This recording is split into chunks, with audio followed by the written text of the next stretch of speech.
This week on the Orange Box Podcast, we talk about the Oblivion Remaster leaks, PC gaining more players than console in 2024, a new prototype game reportedly coming, and more. All of this tonight, but first, on to that beautiful bean intro.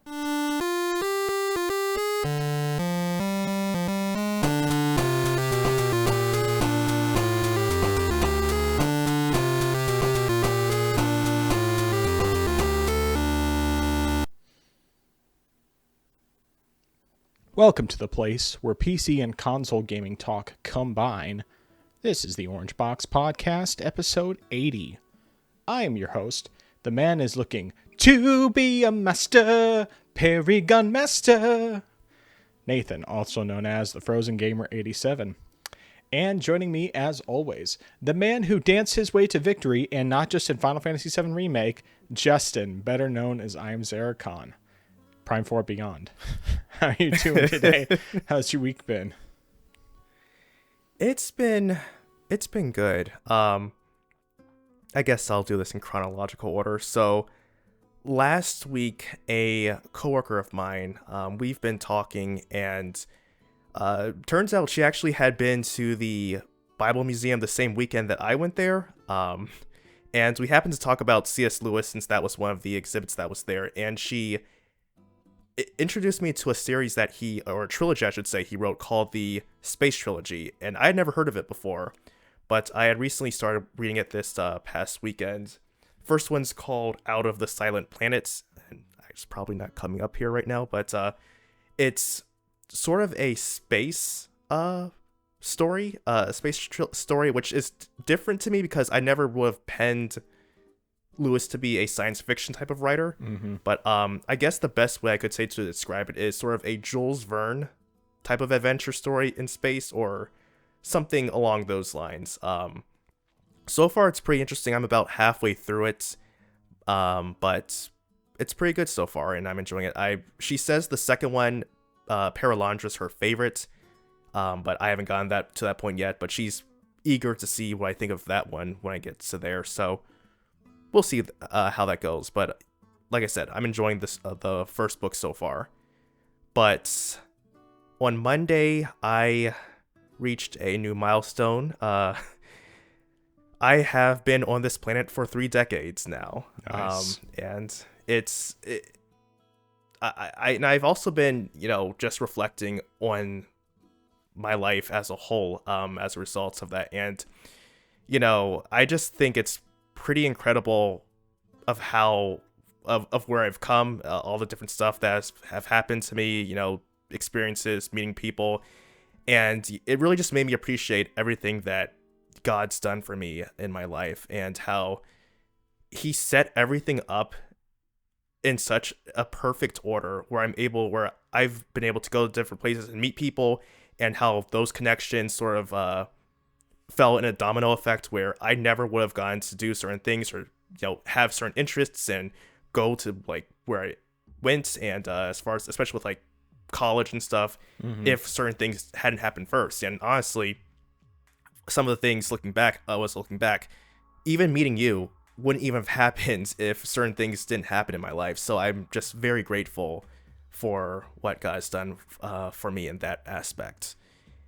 And I was also surprised because my sister and my brother-in-law, they sent me a text message a few days before saying, "Hey, what are you doing after work on Monday?" And I said, "Why?" And they said, "You'll see." So they came by, they got me, and I didn't know where we were going, and they took me out to actually get some Korean barbecue / Nice. hot pots, and so that was definitely good, and I definitely enjoyed it. I was full after everything was all said and done, but it was definitely great. It was my first time having a hot pot, but it was definitely lovely. I loved it so much. Nice. But yeah, that is everything that has happened to me this past week. Well, congrats on 30 years. Thank you. Seems like a very long time ago when I think about where I was when I was 30. I was still in my first town in Alaska when I was 30. Wow. Because, well, that was the year. Well, yes, it was that year that I moved. It was like a month and a half after that I moved to Seward, and then spent a little over 4 years there before I moved to Missouri. So, but yeah, very cool. And obviously, I'm glad you're around. I'm glad we met. It's been fun getting to know you and talking about video games and all that good stuff. So, well, as far as my week, let's see here. Thankfully, the podcast editing went a lot more smoothly this past week. I still had a hiccup that was a bit annoying, but it was thankfully pretty easily fixable. So I had turned up the input volume for Audacity when I was doing the recording. So it was recording from the correct microphone, but it was like super, like just peaking. It was awful. I was just way too loud, and turning down the volume can only do so much when you're having these huge spikes in the audio, which is why the beginning of the podcast sounded pretty off, because that was before I had lowered the volume a bit. But at least I finished at a good time, so that was nice. And the thumbnail was easy because I could just pull it directly from the footage you sent me. So there was that. But Saturday we got our trees planted.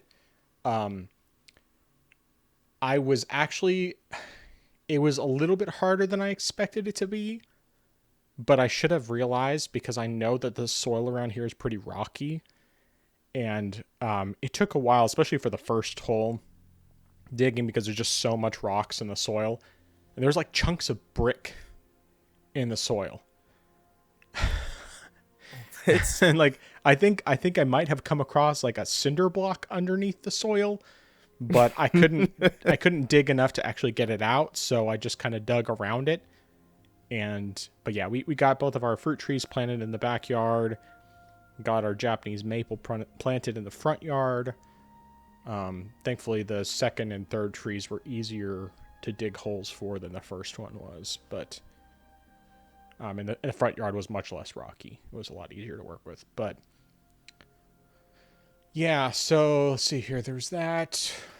Sunday was pretty uneventful for the most part, except that I had ordered myself another NVMe SSD. So I expanded my storage by another 4 terabytes.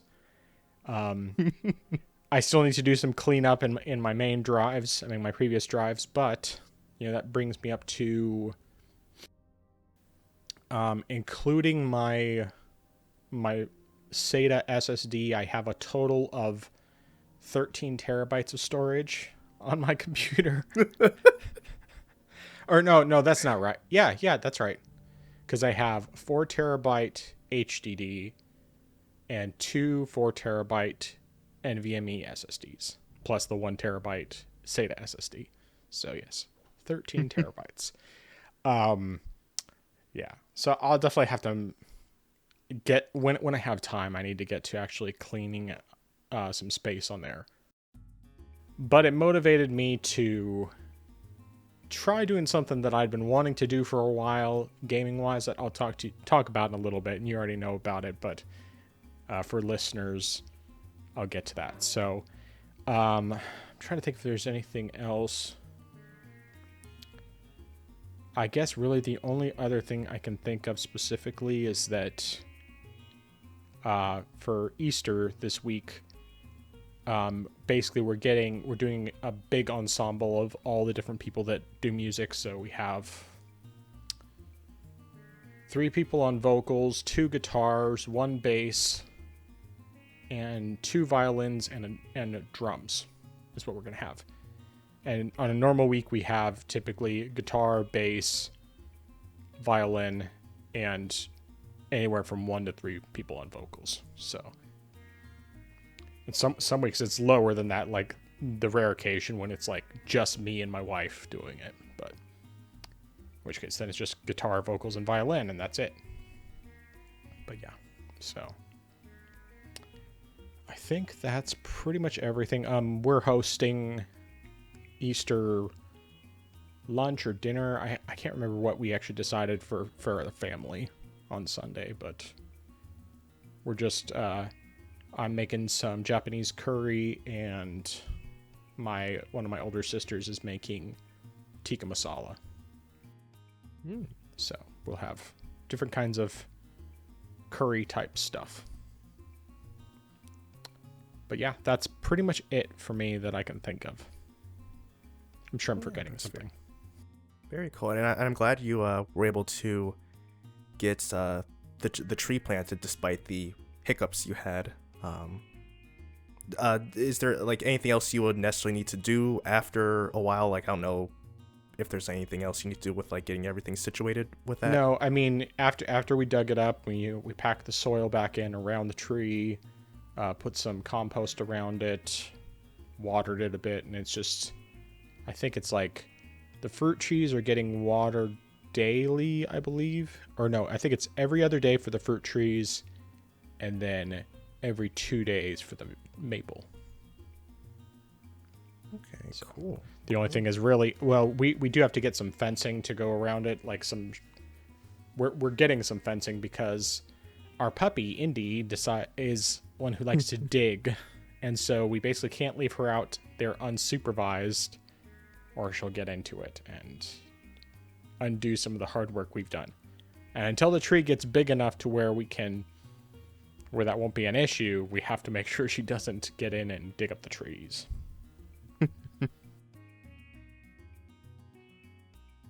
But anyway, what have you been playing this week? So my game time has been rather light since I've been reading a whole lot this past week. But I played a little bit more Final Fantasy VII Remake, and I realized that before I kept looking around trying to find side quests, not knowing that after you leave Aerith, that's actually when you start unlocking side quests. So I wasted a whole lot of time before trying to find something to do, because I thought, okay, I'm pretty much certain that this is where we get ready, we go in, and we go into Don Corneo's mansion. But then I realized, no, actually, there's quite a lot to do now. So I've been pretty much just doing that in the game. I went doing some squats at the gym, as you can definitely see in the video game footage. I realized that there's a bit of a problem that I had here where, and it definitely was weird because I haven't experienced this before, where the game got really choppy, and I was wondering why, because my performance wasn't bad. I mean, it might have a few dips here and there, but it was pretty consistent. At worst, it was dipping to 110 frames per second from 120, but then I realized that it's because I'm recording that the frame rate's inconsistent right now. So it threw me off a bit with the squats, because not being able to properly figure out where I need or when I need to be pressing certain buttons, but I got it down eventually after a few tries. So that was definitely interesting. And then I went to do the I can't remember what the name of the side quest is, but essentially just running around trying to with Johnny, trying to like find all these items that I need just to get the father to go back to his son's clothing shop. And I think the last thing I'm doing is trying to do the doctor's delivery stuff, and unfortunately I haven't used my cleansing materia at all, so I think that makes it a bit harder to do this particular side quest, since it says the higher your level for materia, the easier it is to do these things. So I might have to end up looking up a guide or something, because I'm lost right now trying to find where I need to go, because I've seen several people who looked like they were sick because they were either in an alleyway hunched over and saying how sick they are. There was another guy who was close to vomiting somewhere else, and I was like, are you sick? Do you need my help? And nothing happened. So I might just have to look up a guide to see how that one works. But yeah, so I've been doing that so far. And then I played another game that this one's new to me. It's called Duck Season, or specifically Duck Season PC Edition. Now, originally this was a VR game originally. Oh, okay. And essentially it is an 80s themed game, but also kind of a horror game at the same time. It's you're just a kid, you know, I guess on summer break or something like that, and you're playing your legally distinct NES, and one of the games you have is called Duck Season, which definitely is not Duck Hunt from the NES. And you know, essentially you're playing it like you would play the original Duck Hunt, where you just shoot the ducks. However, you're actually allowed to shoot the dog in this game. And the thing that happens with this, though, is if you do, that triggers the horror element of the game. And for the most part, I heard that there are different endings, and actually I did get one of the endings for this game so far. And I was trying to see, okay, I'm just going to play it completely, and I won't shoot the dog this time on this run. However, I got so frustrated trying to shoot some of these ducks, I accidentally shot the dog. And then I think that started to trigger things, because a couple levels after that, some things started happening. And I actually left a couple things in the clip here that I sent. However, I didn't want to spoil things too much, so I left out the actual full horror stuff that actually happens later on. But it's definitely an interesting game, and there are other sort of games you can play, NES style games that you can play. And I also like some other references as well. It's like there's definitely not Nintendo Power Magazine that you can find in there. And there are also, of course, other stuff that have 80s references, like I guess sort of like a He-Man, Thundercats hybrid action figure. Can't remember, there was also some other things, like other types of VHS type of things that have that, or movies that were from that time. And so it was just interesting. And I definitely do see how it was a VR game because of how the controls work, which makes it kind of awkward if you're playing it on, say, the Steam Deck, which is where I was playing it for a good portion of the time. I mean, it definitely works, but you might have to play around with the sensitivity on that aspect. And it did make me wonder, though, if this game could be ported over from a VR standpoint to just, you know, basic PC. I wonder, you know, if there are other types of VR games that could have that treatment. You know, maybe something like Half-Life Alyx, for example. But yeah, it's definitely an interesting game. I'll try to see if I can get some of the other endings, or at least try over again and see if I can actually get the pacifist ending and see if that changes anything. But yeah, it was fun.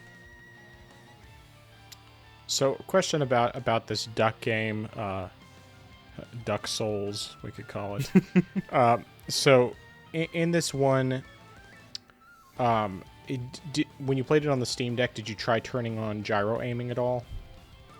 Oh, I can't believe I didn't try that. It would probably make a big difference. Yeah, it definitely would, because initially I was just messing around, and at first I was using the right joystick for aiming, and then I messed around a little bit with the trackpad, and that definitely seemed to make a difference there.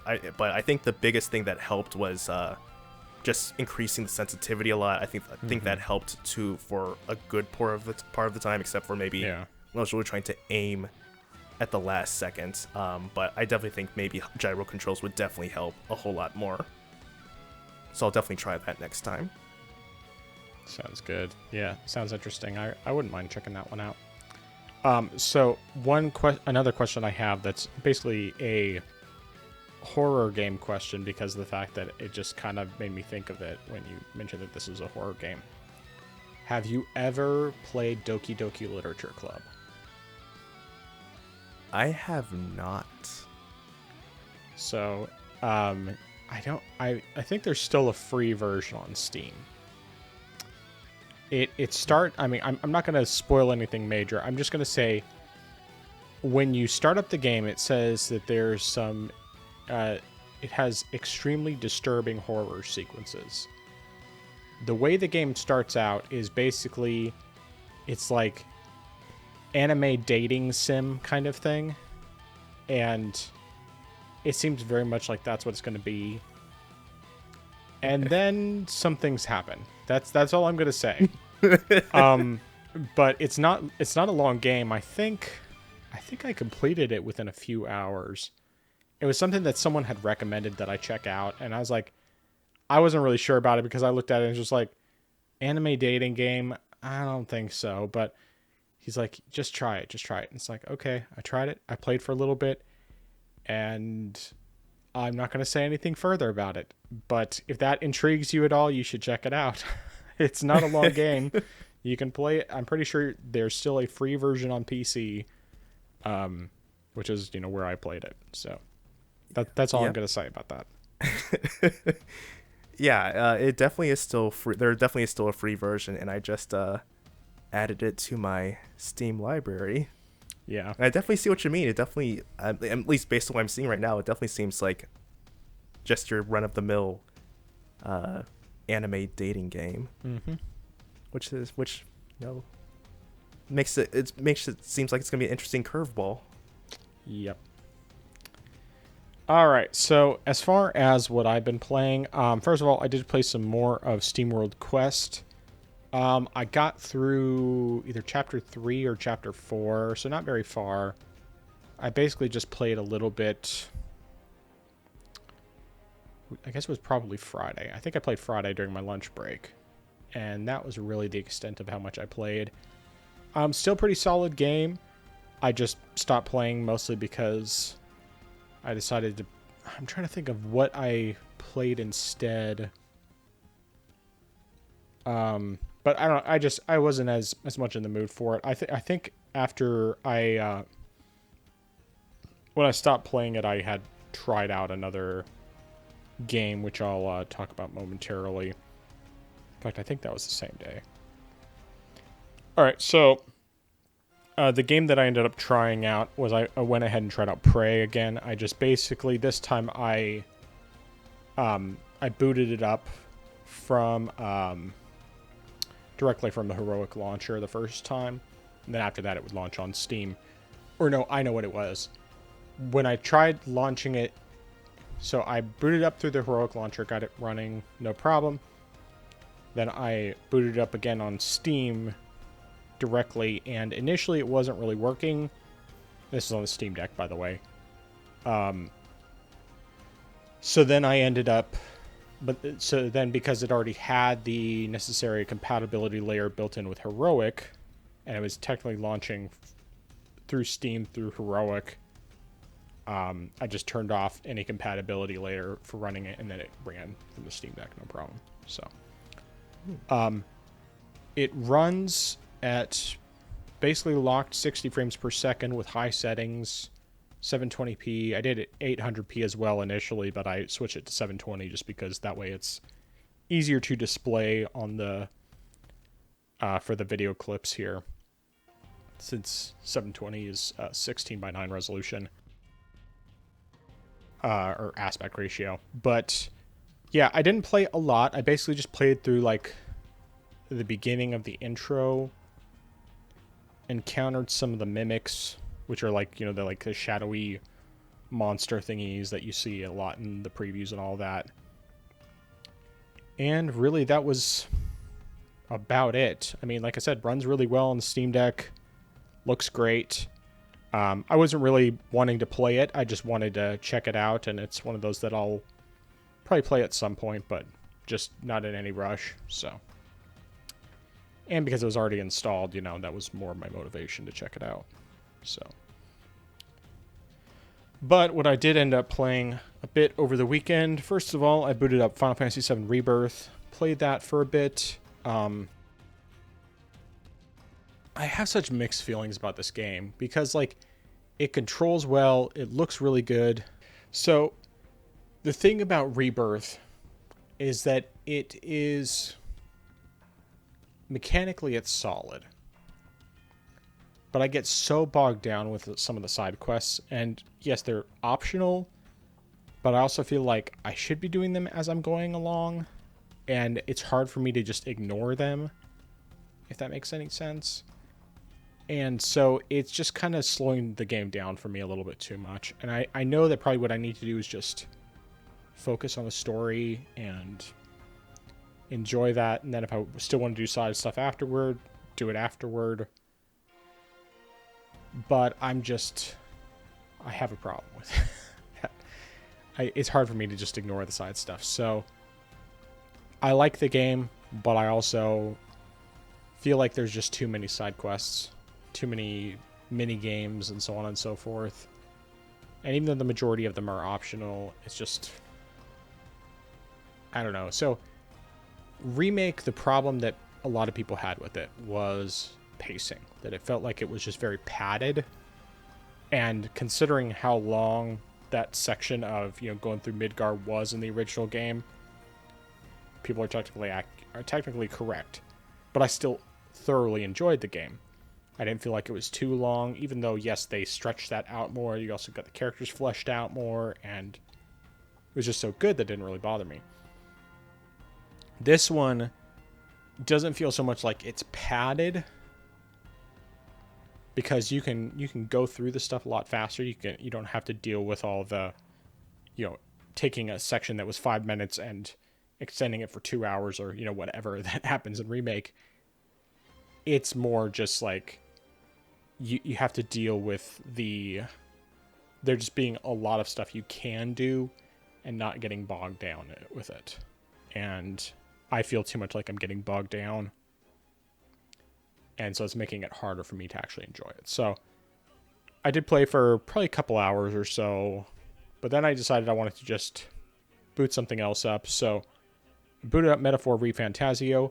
Unfortunately, right now, the footage that I have in here is just old footage, and it's only because even though I thought I recorded some footage, NVIDIA app glitched out, and so it basically just recorded like a 5-second loop and didn't record anything else. So I finished up that first dungeon and boss fight that falls like just right after.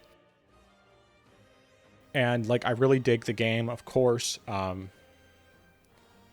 Unfortunately, I also, when I stopped playing that and I came back to it and tried playing it a bit on the Steam Deck as well, it still runs just fine. But the thing that I was having an issue with was that I was just kind of, I was basically feeling like I wanted to get back into the action. I wanted to get back to like going through a dungeon or whatever. I guess it's more because of the fact that I wanted to have good footage to record, and the footage that doesn't have the action is not as exciting to watch.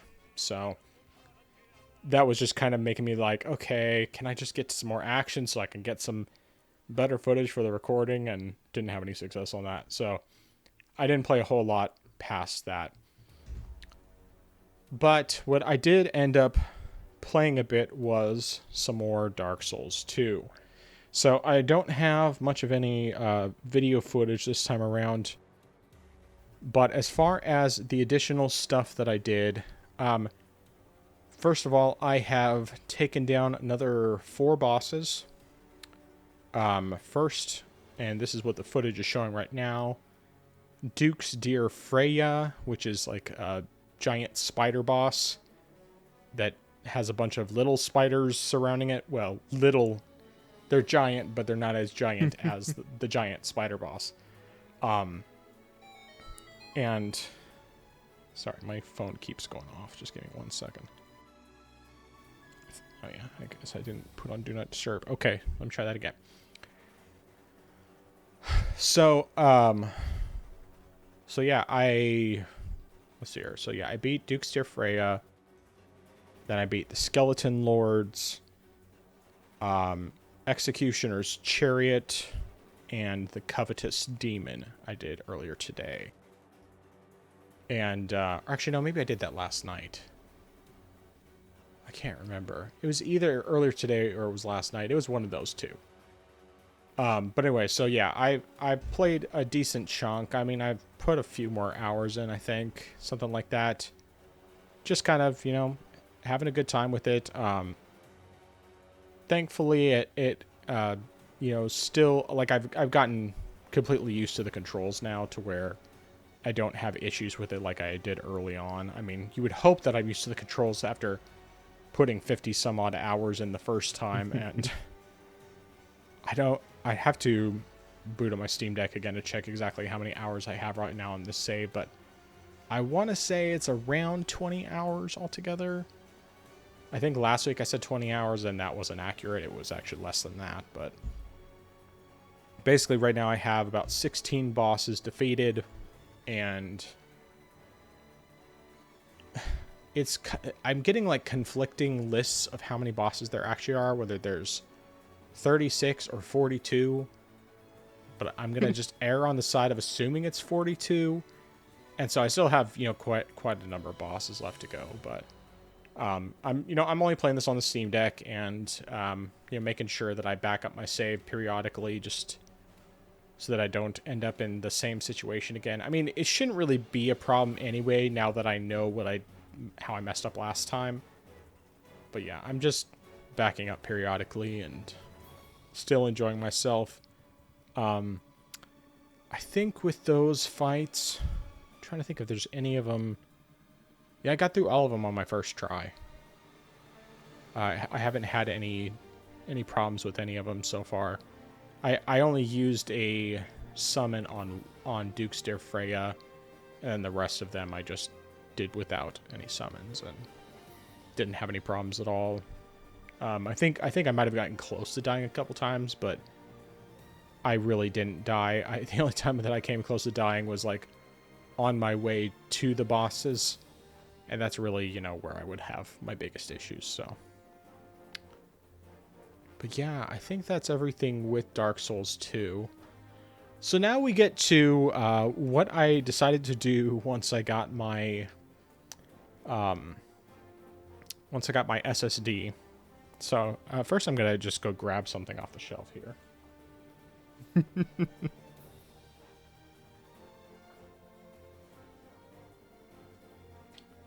And so I decided to finally go ahead and I just gave up on Sony.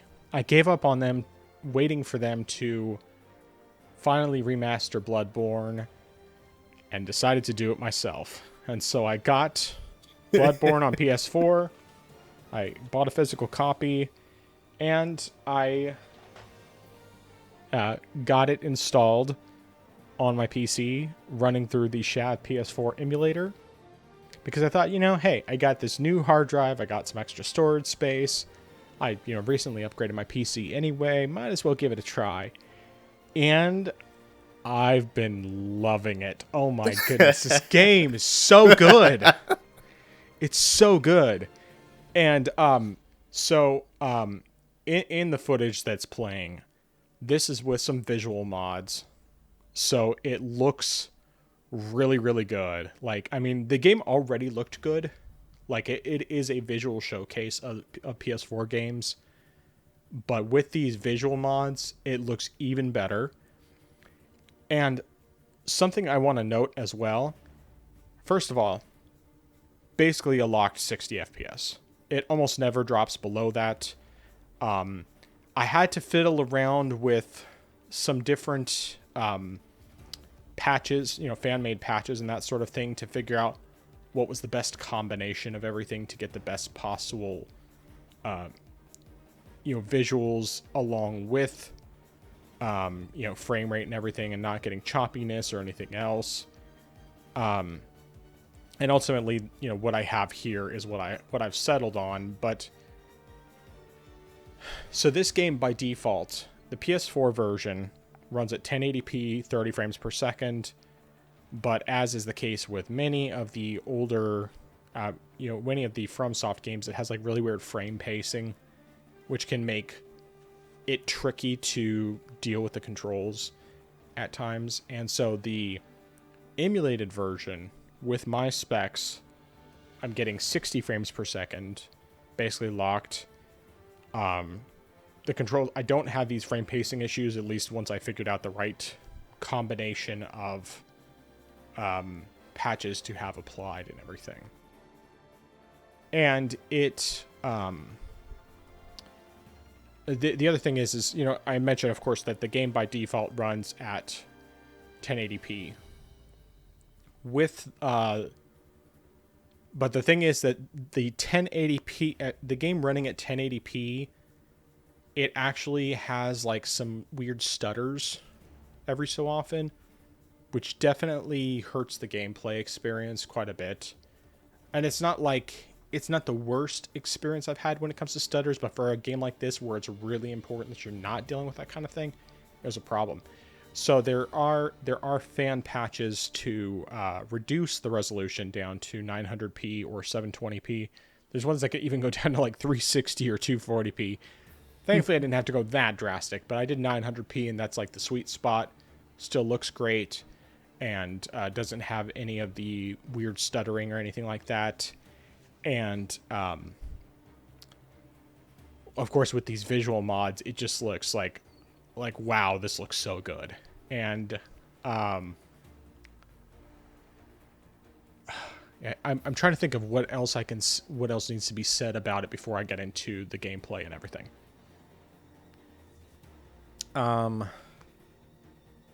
Controls basically the same as Dark Souls 2, which, since I'm used to those controls, it doesn't really bother me. The only real difference is that, like, Dark Souls 2, you only have you have like one slot that's specifically that's for any consumable items, which includes your Estus flasks and everything. In Bloodborne, you have a separate thing for your healing items, which you don't have anything like an Estus flask exactly. You have just healing items called blood vials, and you can pick those up as random drops from enemies. You can buy some as well from a shop once you have the option to do that. But they're common enough drops to where it's really not too much of an issue. And but to use those, you just press triangle or Y. So either way works about the same. Now, in terms of the gameplay, so of course this one, blocking is not a thing in this game. You can't block attacks. Parrying is very heavily a thing. However, the way that they do parrying is with a gun. So basically, you fire off whatever kind of gun you're carrying right when an enemy's about to attack you, or when they're about to hit you, and that stuns them so that you can do the equivalent of a riposte. Suddenly I'm blanking on what it's called. A visceral attack is what they call it. But yeah, it's basically exactly the same thing as a riposte. But typically, it is way easier to do these type of parries than it is with the shields in Dark Souls and Elden Ring and everything. And it is so satisfying. Oh man, it is so satisfying. And I just want to do this all the time. Anytime I have the opportunity to shoot them with the gun, to do the parry and then just take them out is beautiful. It's so nice, and I love it so much. So there's that. You have, like, when you start off the game, you have the option for 3 different kinds of weapons. You have a saw blade, I think is what it's called, which is basically like a serrated blade, and then you have an axe, and then you have a cane. So the saw blade is focused primarily on is like a good balance between strength and dexterity, or I think it's strength and skill is what they call it in this game. And then you have the axe that's more heavily focused on strength, and you have the cane that's more heavily focused on skill or dexterity. I chose the saw blade because that was just, for me, that's pretty much the best. I mean, that was just the one that looked like it was probably going to be what I would want to use. And all of the weapons have, so that they have a primary mode, which is like a shorter range attack. And the shorter range attack, it's faster, of course. Of course, it hits about the same in terms of power. But then it has like a transform mechanic. So if you press L1, then your weapon transforms into a different version of the weapon. So like the saw blade, it just extends it out so that it basically gives it more range, and it slows it down a bit, but just gives you more range. The axe basically turns into like a long handled axe, once again giving you more range. And then I'm not sure about how the cane works. At one point I actually got another weapon that was like a sword, like kind of like a short sword, but then when you transform it, it attaches like this big hammer head to it, and so you just like, it's slow but it's super powerful. And But yeah, it was mostly between that and the saw blade that I really used. There was like a saw spear that I had gotten at one point too, but that one's more heavily on the dexterity kind of side, and that's just not really how I typically play these games. So, one of the things is that like when you get hit by an enemy, if you'll have like a certain portion, I mean, whatever damage you took, you'll have like an orange part on your health bar, and if you manage to kill that enemy quickly enough, or an enemy quickly enough, you basically can recover that portion. So like aggressiveness is rewarded a bit more from that standpoint. And I feel like there's something else I'm forgetting about. I can't think of what it is off the top of my head. So anyway, I guess now I'll just get into the main things about the game. So one of the things, of course, is that early on, I wasn't really comfortable with the mechanics all that much. I was definitely dying a lot more than I wanted to, particularly against like this one enemy called an executioner, which is just like basically just like a heavy, strong enemy that you encounter pretty early, and it's completely optional to fight him. You don't have to fight him at all, but it's just like, I'm determined to kill this guy. And it's not even one of those where it's like you kill it and then it doesn't respawn. No, it respawns every time. But but I was just like, I need to kill this guy. He's bugging me that I'm not killing him. And I mean, eventually, once I figured out the gun parry mechanic, now I don't typically have issues with those guys. But yeah, there's a few enemies like that. Honestly, the biggest issue I have is just when you get big mobs. That's really the biggest problem that comes up. It definitely has lessened as I've gotten further along in the game, but I put in about 8.5 hours, give or take. So I got to just like I had initially started just kind of playing, figuring it out myself. I decided to look at Fighting Cowboys walkthrough a bit just to see if I had missed anything, and he definitely gave me some tips and some stuff that I missed. And then I was like, okay, kind of following his route to get more of an optimal kind of thing, because one of the things is that early on in the game, much like in the Souls games, you can't level up at first. You get your blood echoes, which are the equivalent of souls, and you die. You just got to try to pick them up, and if you don't pick them up, you lose them, and the normal thing. But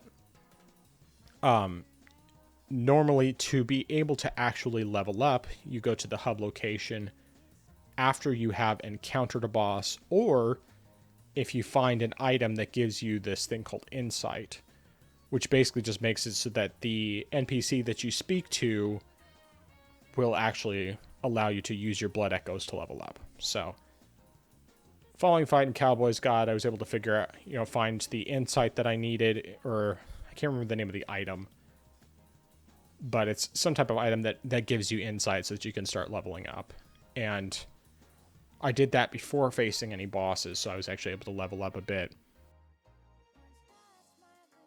But then I went ahead and I faced off the first boss, the Cleric Beast.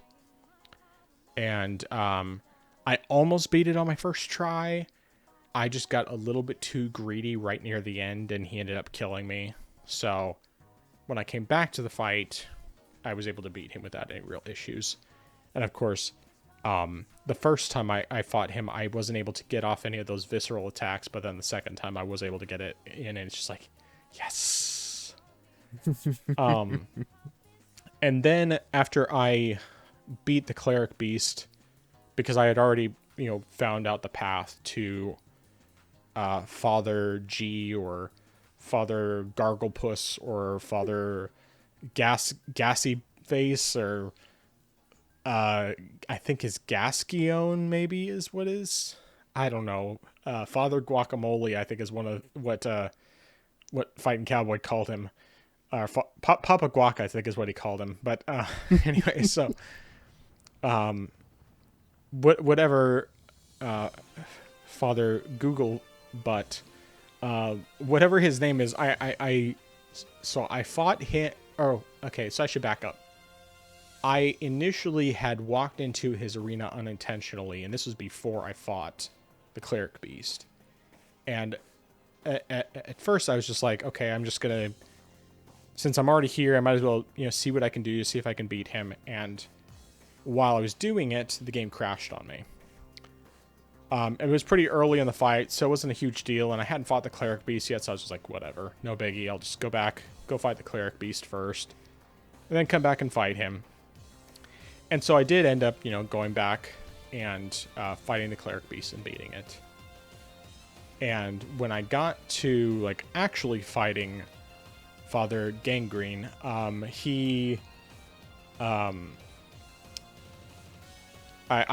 I actually got to fighting him, I was able to beat him on my first real try. So, that was, pretty good from that standpoint. I went a little further than that. Ended up in Old Yarnum, which is one of the next areas you can go to, and Old Yarnum, the only thing I didn't really do a whole lot of it. Basically, I got that, shortly after you walk in, you're basically warned, hey, no hunters are supposed to be here. So if you want to stay alive, turn back now. It's a challenge accepted. So I went forward, and there's this guy on top of, I'm not sure if it's a clock tower or a church tower or whatever. And he is firing off a minigun at me.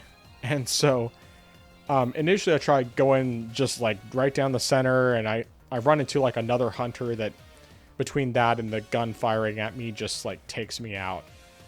So I die, and then I go back, and I'm trying to go back through, but I see, okay, well, looks like there's an alternate route I can take that's kind of going inside buildings and weaving around and everything.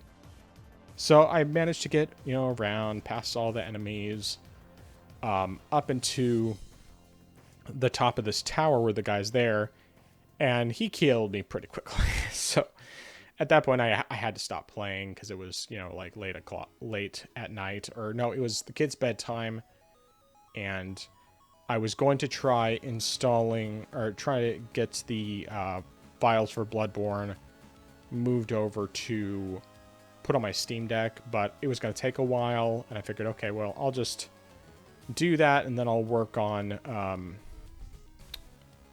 Dark Souls 2 while I'm dealing with this. So I hadn't played any more, after that last night, and I decided I would just but today I wanted to mess around with some more of the mods and stuff and see what I could figure out, see if it was possible to, get 1080p and still get 60 frames per second and not have the stutters and whatnot. And I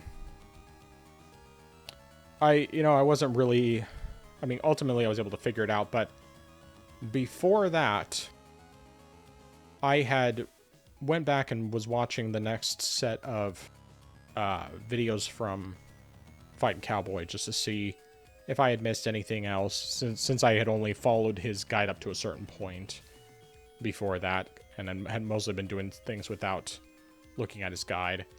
And there wasn't a whole lot that I missed, but I did find out that I had accidentally locked myself out of a bunch of quests by some actions that I took.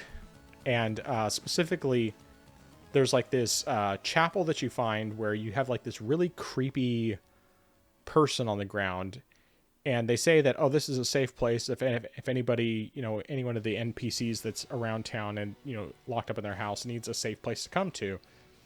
but something just didn't sit right with me about this person. And so I'm just like, I'm just going to kill you. I don't trust you. Because I mean, like, they're creepy and they kind of laugh when they say that it's safe here. I'm just like, I just don't trust you. And then, there's also like this clinic that you are in at the very beginning of the game where you have this nurse lady who, initially you're in her thing when you first wake up. But then also, like, she gives you healing items if you go to her door. She won't let you come in, but she'll give you healing items. And so I'm like, oh, she seems trustworthy. And I find out that...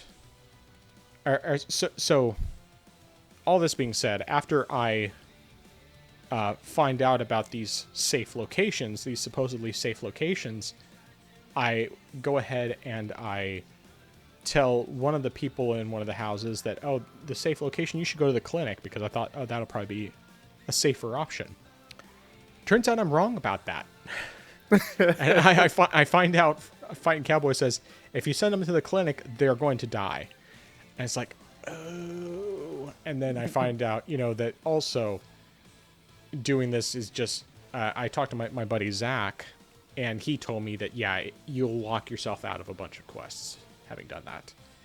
And so I just was at the point where it's like, okay, what am I going to do?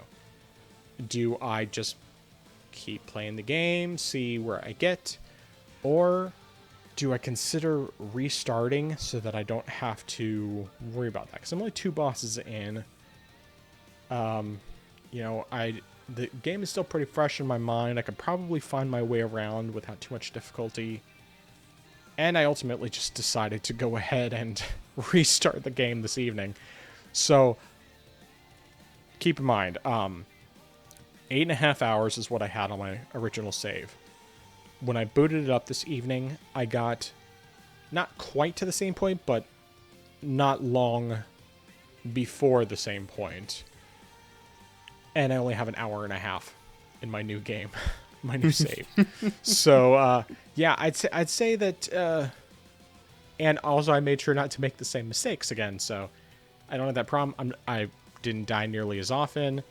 I mostly just died a little bit early on, and then once I started to kind of get my rhythm going again, then I stopped really having issues and was able to get through all the areas that I wanted to get to before fighting the Cleric Beast, then fighting the Cleric Beast, then right after that going to Father Gassy Pants, I guess, and fighting him and killing him. I did all that in an hour and a half, and the footage I have recorded here. Oh yeah, I also want to mention, when I had initially fought Father Gargle Jingle, Gargle Jingle. When I initially fought him, I didn't record the fight. I thought I had, but I hadn't, and it's like, dang it. Oh well, too bad. But then I decided to restart it, so I was like, okay, yeah, I'll just go ahead and record it. But the thing is, what I did this time is I actually started recording quite a while before, because I basically just, like, I started recording maybe after I'd played like for 15 minutes or so, 15 to 30 minutes, and I didn't stop recording until after I had beaten Father Google Monkey, and so I beat him and all that, and I mean, I got through all that stuff in an hour and a half, and there's still a few things I need to do to get caught up, and some of the area right after that guy that I still have to do. But it's not really a big deal. It's not going to take me long to get through it, because I already know where to go with everything, and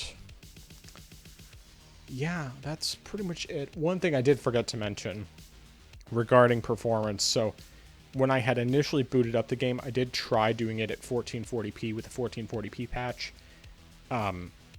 Unfortunately, that was making the frame rate drop into like the 40s, mid to high 40s, and it's like, that's not good enough. So then I had tried 900p, and that seemed to be the sweet spot. For a while there, though, I thought that there was no 1080p, because it didn't even occur to me the game was running at 1080p by default, and that's why we had a 900p patch. But yeah, so 900p seems to be like the sweet spot. Get that great frame rate. I mean, you still get the 60 frames per second, get the great visuals, and yeah, it's just peak. It's so good. So good. All right, I'm done. That's everything. And so, okay, that's everything. All right. So I am very enthusiastic to hear that you've been enjoying this game so far. And question. So did you actually not? Were you not supposed to kill the creepy character? I wasn't, but that was less the issue. I don't know for sure whether or not killing them was really a problem, but I know that I was supposed to send the characters that I sent over to the clinic. I was supposed to send to the chapel.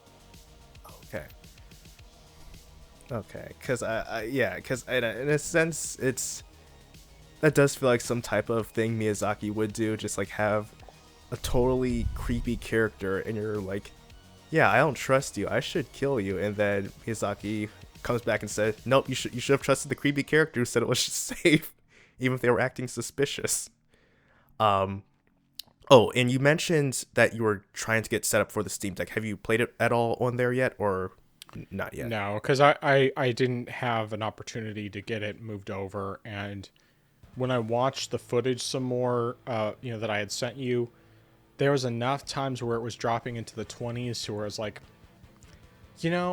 if I didn't have another portable option, I would definitely give it a try. But because of the fact that I have my laptop should be here tomorrow, I just figure if I want to play it portably, I'm just going to install it on there, and then I can play it there, and I'll do whatever fiddling, even if it's running at 720p or lower, in order to get that 60 frames per second. Okay. And sort of leading into my, I guess, next sort of question, did you play, or have you played Sekiro before, or no? No, not yet. I have the game, but I haven't played it because I'm waiting until at least, well, okay, so of course right now I'm playing both Bloodborne and Dark Souls 2, which thankfully, like I said, control basically the same, so I haven't had any problem switching between the two, which has been great. But Sekiro, I'm waiting on at least until after I finish those two. It's kind of going to be like a play it by ear situation, because of course I still have Neo that I should go back to at some point, but I've been enjoying the proper Soulsborne games, and then I also grabbed Lies of P on a sale pretty recently. And I mean, I don't know when I'm going to get to that one, but like, I'll definitely play it at some point. So yeah. And also, I guess potentially, like, depending on how I'm feeling when I'm done with Dark Souls 2 and Bloodborne, I may end up going into the DLC on Dark Souls 3. So we'll see on that. Okay. Yeah, the reason I asked that question was because I wanted to know if you had played Sekiro, how you felt about parrying in that game compared with Bloodborne, since that's another game where, I mean, you can block in Sekiro, but you're encouraged to parry, right? Because it has better rewards as far as with like actually keeping your stamina up rather than just blocking it completely, which that game has. That game definitely is a whole lot easier for me to parry than in a Souls game, which is why that's good. I would much rather do it with that. And I was also curious too, because considering the fact that you can't block in Bloodborne and you sort of like have to parry as a result, I was just curious to know like how easier it could be compared with that one. Technically, you don't have to parry; you can just dodge. I mean, dodging isn't overly difficult in this game. I mean, it's not like... I would say, in general, basically, you're encouraged to... Dodging is your primary thing. Parrying is the most rewarding because of the fact that you can get the visceral attacks when you get off a good parry. Okay. Hmm. Okay. Okay, that's interesting then. Okay, so maybe Bloodborne would be, I guess, really more so my type of game than in that Oh, aspect you will love it. I know you're gonna love it. because I never block in or parry in Dark Souls in general. I normally just go around dodging everything anyway, so I feel like that would definitely be my forte. Although, thinking about you mentioning about using your gun to parry attacks, I wonder if Miyazaki had seen that one meme where you see half the knight with the pistol saying, "Parry this, you filthy casual," and I wonder if that's sort of like where he got the idea from. Just like, yeah, you know what if we just if you just shoot the guy to counter him? But yeah, that's definitely good. Oh, and another question. I don't know if there were any sort of mods for this or patches, but was there anything to add HDR? Because I was just curious how it would look like on your monitor. Yes, and that's one of the patches that I added was one of the HDR ones that I was able to find a good one that was like a combination. There was one that was more of like a Bloom HDR, and then another one that was like removing some of the ambient lighting, which just made it so that like the darker aspects are just better. I mean, when you see the footage, you'll be like, "Wow, that looks good." Especially if you look at it compared with, the PS4 version. It's just like it's night and day how great it looks. Yeah. Yeah, I mean, I feel like eventually I will try to get this game set up, but I feel like maybe more so once after I build my actual full gaming PC rather than just using my media PC for gaming. I might try the game then, but I'm definitely glad that you are enjoying this. I'm glad it's running pretty well for you. And, I mean, we've talked about this before, but it's incredible how far this game had gone through with emulation. Right. I mean, and technically it's still within, the early phases, because it's not even at version 1.0 yet. It's still just like in the earlier stages. So by the time it gets to 1.0, I can't imagine how well it's going to be running. I mean, it's probably going to have better optimization as well. And, performance issues should be, mostly ironed out. So it's definitely great that the work that's gone into this project thus far. So I'm definitely glad to hear that. Oh yeah, and then going back a bit to Final Fantasy. So regarding the side missions, I know you said that those really bogged the game down. Is it that there are just a vast number more in Rebirth than there were in Remake? I mean, if you had to guess, what would you say what would you say the ratio is of side quests from the first game to this one? I mean, it's just not even close. There's so many more side quests in this. I mean, most of it is just like side activities. I mean, I don't know exactly how many there are in terms of side quests. There's definitely more of them. But the side activities in general, I think, are really where there's just a lot more you can do. And yeah, I'm just... To me, it's bogging the game down a bit. Because the story stuff is great. And like when I'm focused on the campaign, I'm having a really good time. It's just when I go into the other stuff that I'm just like, It varies. Like sometimes I really enjoy it. But then I think sometimes I just get a little bit antsy with it. Okay. That's fair enough. Yeah, I think that's everything that I had.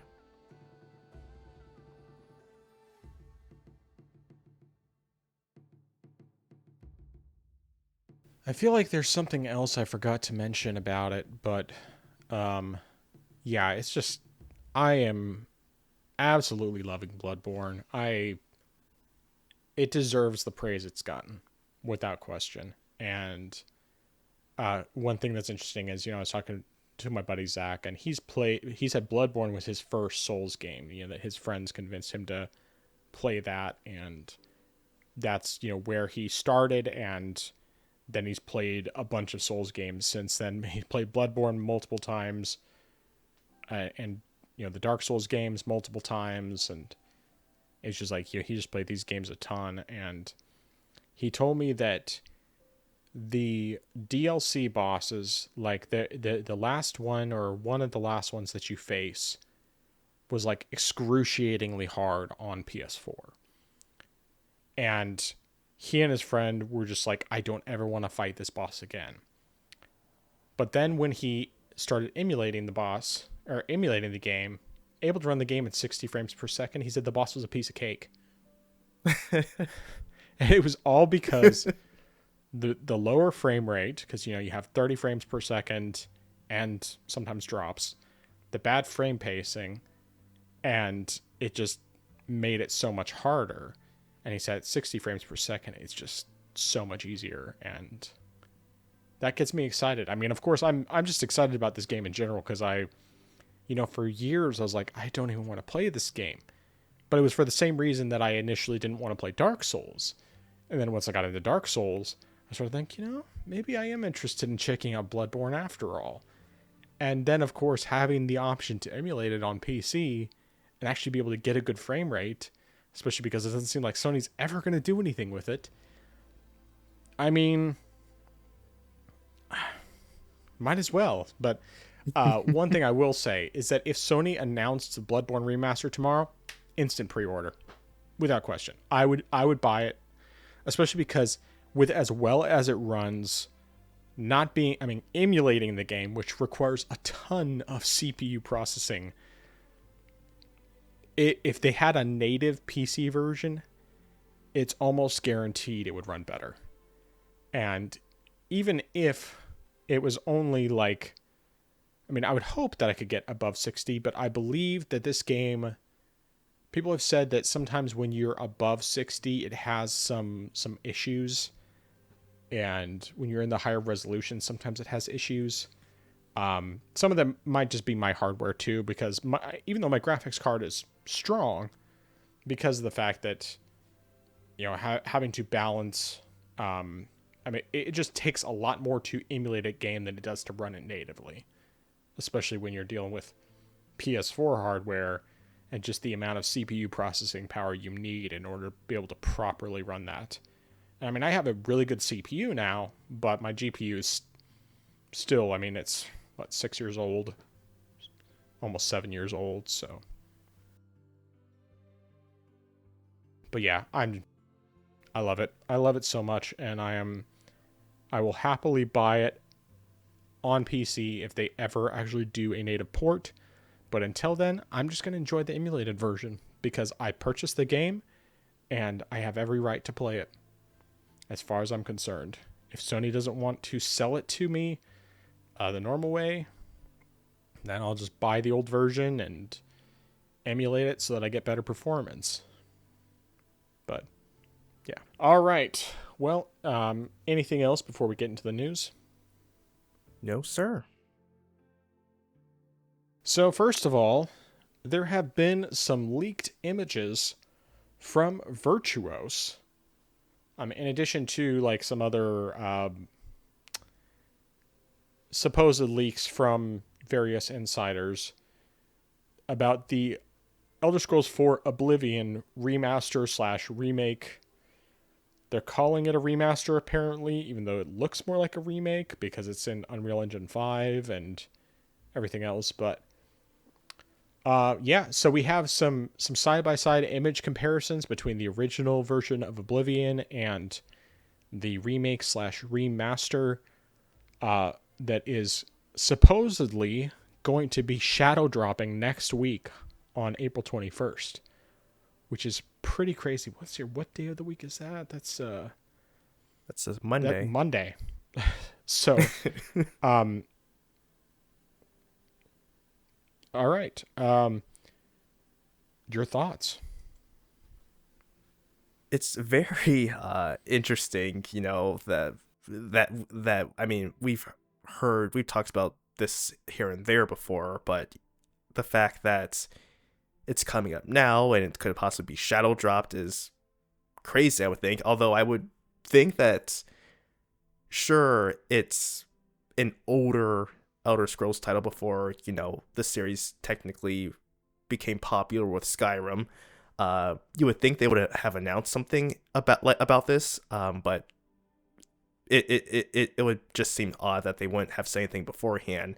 Now, one thing that is also interesting is the fact that they're calling it remastered, even though, as you said, something like this, especially based on the screenshots that were in the article, it looks more like a remake than just a simple remaster. Kind of like how Metroid Prime Remastered is called remastered, but I still would say it's a remake because it looks like there's just so much work that went into it that it's not just a simple port with a little lighting here and there, try to make it look fancy. No, it looks completely repackaged and sort of like brand new.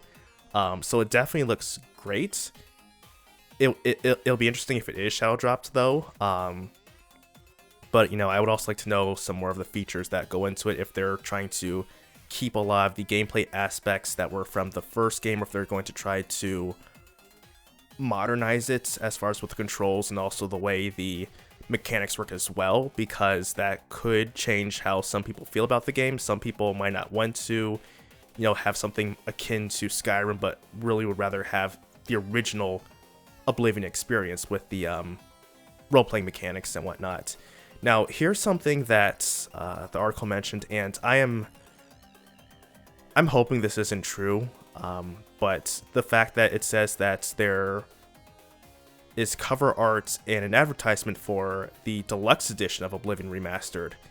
And I don't know if this is a joke, but it talks about having the special edition or the deluxe edition having extra items such as horse armor and exclusive items. And if that's true, they really are mocking us because of the fact that horse armor is what got us into this whole microtransactions in the first place, and I hope that's not true. And also, it's Oblivion. Sure, if you want to call it a remaster, then why do we have a deluxe edition of a remastered game that came out in circa 2010 something era? 2007. 2007.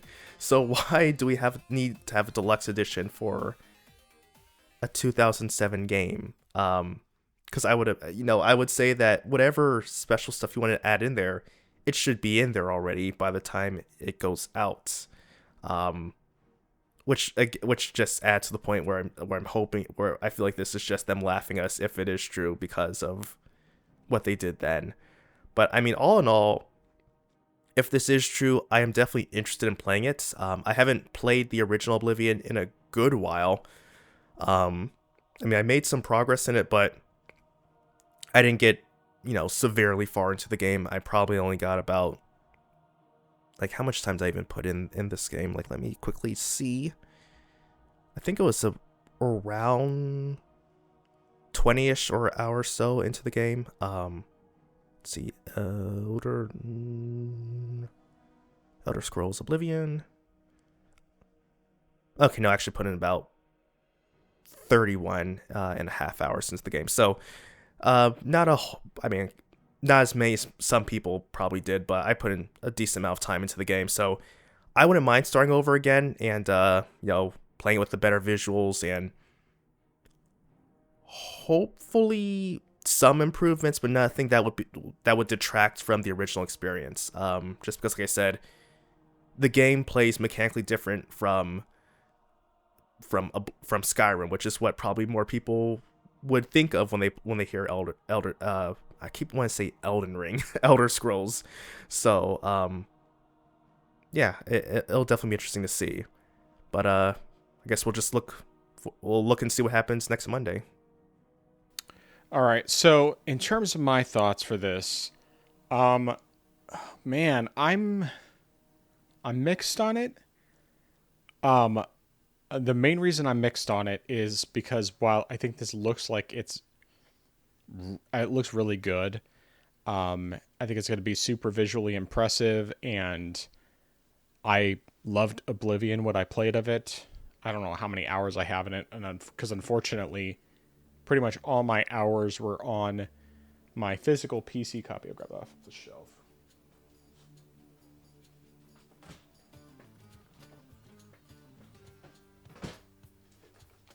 My PC DVD version. Actually, interestingly enough, just as a kind of a side thing with this, the first time I played Oblivion was on PS3 because I had heard it was really good, and I got a PS3.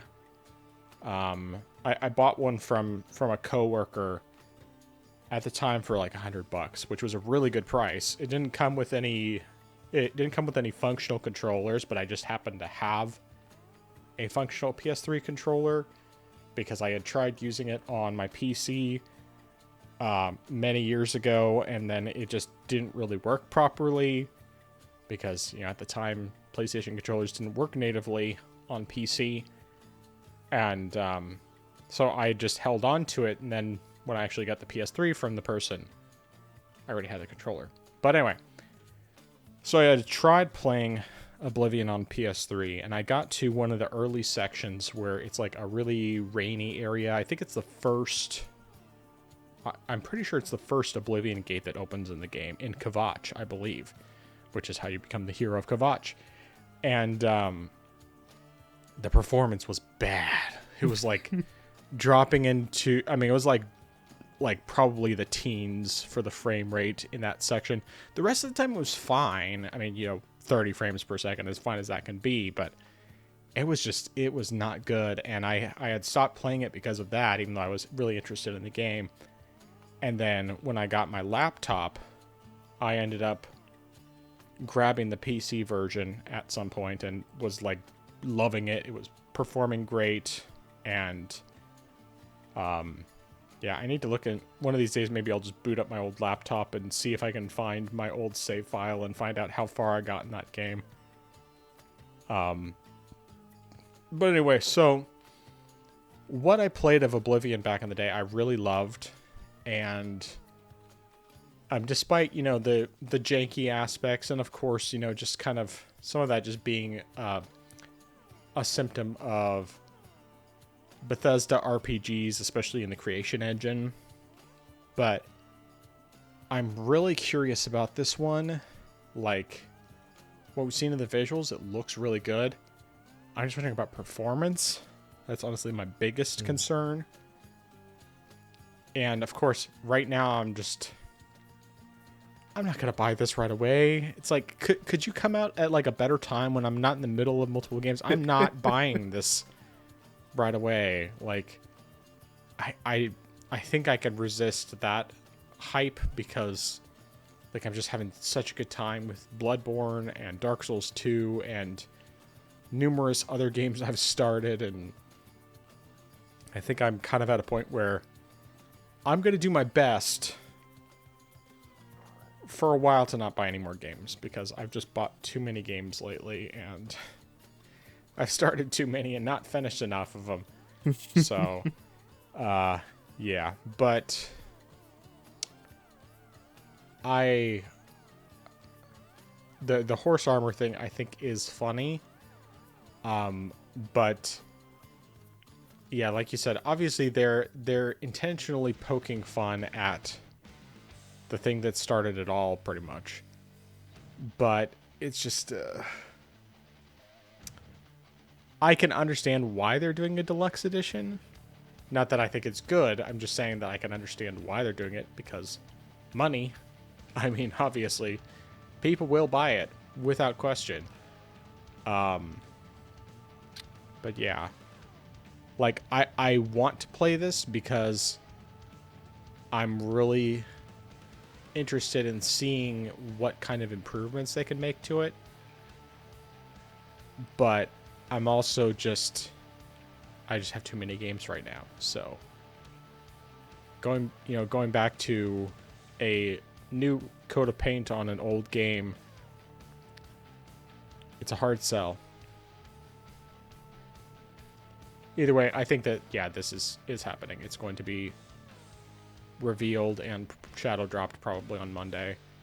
I think actually that might be when they have the Xbox Showcase coming up. Oh, here we go. This is what I was looking for. The Outer Worlds 2 Direct, but yeah, that already passed. So, oh no, never mind.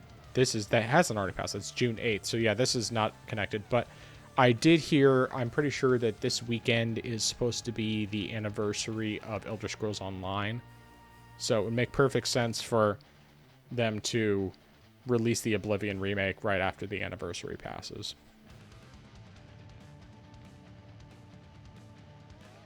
Yes, and I guess them calling it a remaster, I mean, unless they're just putting the assets on top of the creation engine stuff, it's not a remaster, it's a remake.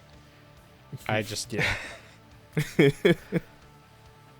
maybe it could just be because of Square Enix, because when they made Final Fantasy VII Remake, it's actually like a completely different game for the most part. I mean, like, it has some of the same story, but it's largely a completely different game. So anyway. Now, a quick question I do have though. What do you think the price is going to be for this? I think it's probably going to be $50 for the base game, maybe $60. And because they're calling it a remaster, I'm going to say $50 or $60, and then it will probably emulate like the deluxe version.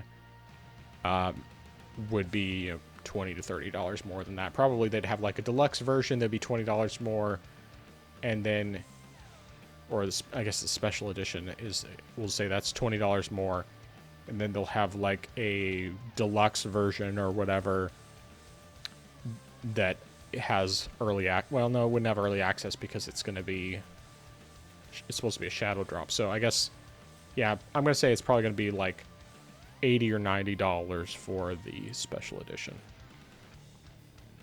Which, I mean, for a special edition, that makes sense. I mean, of course, if it's $50, then it should only be $20 more, and better include more than just horse armor and exclusive weapons, because that's not worth an extra $20. But yeah, I don't know. I guess it also depends on what, if anything, they decide to do with the physical version, which I would imagine if they're going to do a physical version, will probably release after. Kind of like what they did with Metroid Prime Remastered, where they shadow dropped it digitally and then released the physical version a couple weeks later, or week later, whatever it was. Yeah, and I agree. I think 50 is what it possibly is going to be. It would be nice if it was 40.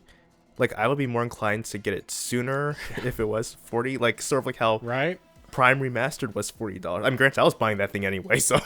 Yeah.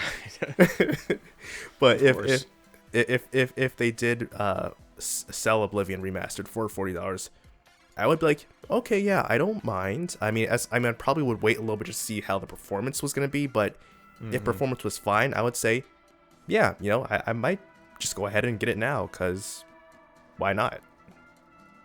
But yeah, 50 is probably going to be... I think Virtuos usually does a pretty good job with their games. I mean, I've mostly just seen, I believe they've just mostly done ports.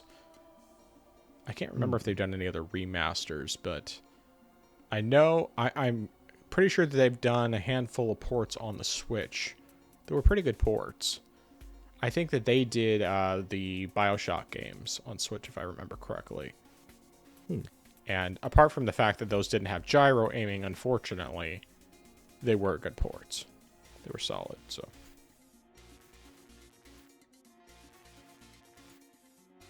But yeah, that's everything on that end. All right. So, do you want to talk about what Nintendo's doing with backwards compatibility? Yeah. So, I didn't see where the actual source came from, but in a video that you sent me, this was put out by Blenty. He was discussing this. It's about Nintendo, or how they are approaching backwards compatibility with the Switch 2, with Switch 1 games. And so, essentially, the Switch 2 is not natively backwards Switch 1 games are not. You can't natively play Switch 1 games on the Switch 2 because, unlike with a lot of the older consoles and handhelds, like with GameCube to Wii, Wii to Wii U, or with the Game Boy Advance with the Game Boy Color games, and DS going back to Game Boy Advance and so on and so forth, there was always some sort of the original hardware from the previous generation of consoles or handhelds were in the newer iteration. So essentially all that Nintendo had to do was either to just disable a few cores or downclock the systems to get it to run natively or to play those other games. However, with the Switch 2, there isn't any Switch 1 hardware in the system, so you can't natively play the games the same way you would before. However, Nintendo also isn't doing something like using emulation either to play these games, which is something that some people theorize that was what Nintendo was doing. But they are using special compatibility layers to try to get the games running essentially on the Switch 2. And the great example that Blunty said in this video, which I think makes the most sense, is similar to how Linux uses Wine or Proton to play games that don't have native versions, but they play Windows games. So it's using a compatibility layer to sort of like, I guess, translate the code from the original Switch game to make it understandable for the Switch 2 to play. And so it's sort of like doing that on-the-fly translation. So it's not an emulator because it's a compatibility layer, and that's one of the things about Wine, which is in the name. Wine is not an emulator, but it is a compatibility layer where the game is the Switch 2 is talking through the layer to figure out what it needs to do to run the Switch games. And because of that, there are going to be some hiccups, which will need to be patched later on. But that's going to be on a case-by-case basis, because for the most part, the games will be able to run without any problems or without too many problems. But it is something that, for the handful of cases that it happens, it's something that will need to get patched. And then some games should be able to just run flawlessly out of the box, but Nintendo's going to see what happens as they go through testing with games here and there. But that's essentially the main gist of it. But what are your thoughts on this? So, of course, the idea of them using compatibility layer, I mean, Steam Deck has, Linux in general, but, Steam Deck with that has proven that this is an effective way to do it. And I'm glad to hear that is what they seem to be doing, just because it's, for one, and then it's not just, stealing the emulators that other people, made and that they shut down. But also, it's just like it's a good idea to do that, and I think that's going to be something that happens more and more as time goes on. I have a feeling that we could end up seeing, if we have enough people on Mac who care about it enough, we could start seeing this kind of thing happen on Mac as well. Because Macs, for the most part, apart from the fact that you pay a lot for what little you get in terms of hardware, most of them would be perfectly capable of playing games. It's just that there are very few games that come to Mac natively. And because of that, basically Mac's in a very similar situation to where Linux was for a really long time, not having a whole lot of native game ports. But I like this idea, and I very much don't want to just praise Nintendo, because obviously I'm pretty peeved at Nintendo right now in terms of just the way they're nickel and diming everyone with the Switch 2 and game price increases and charging for minimal improvements and stuff that really should just be given to people. Like getting 60 frames per second on their old games. But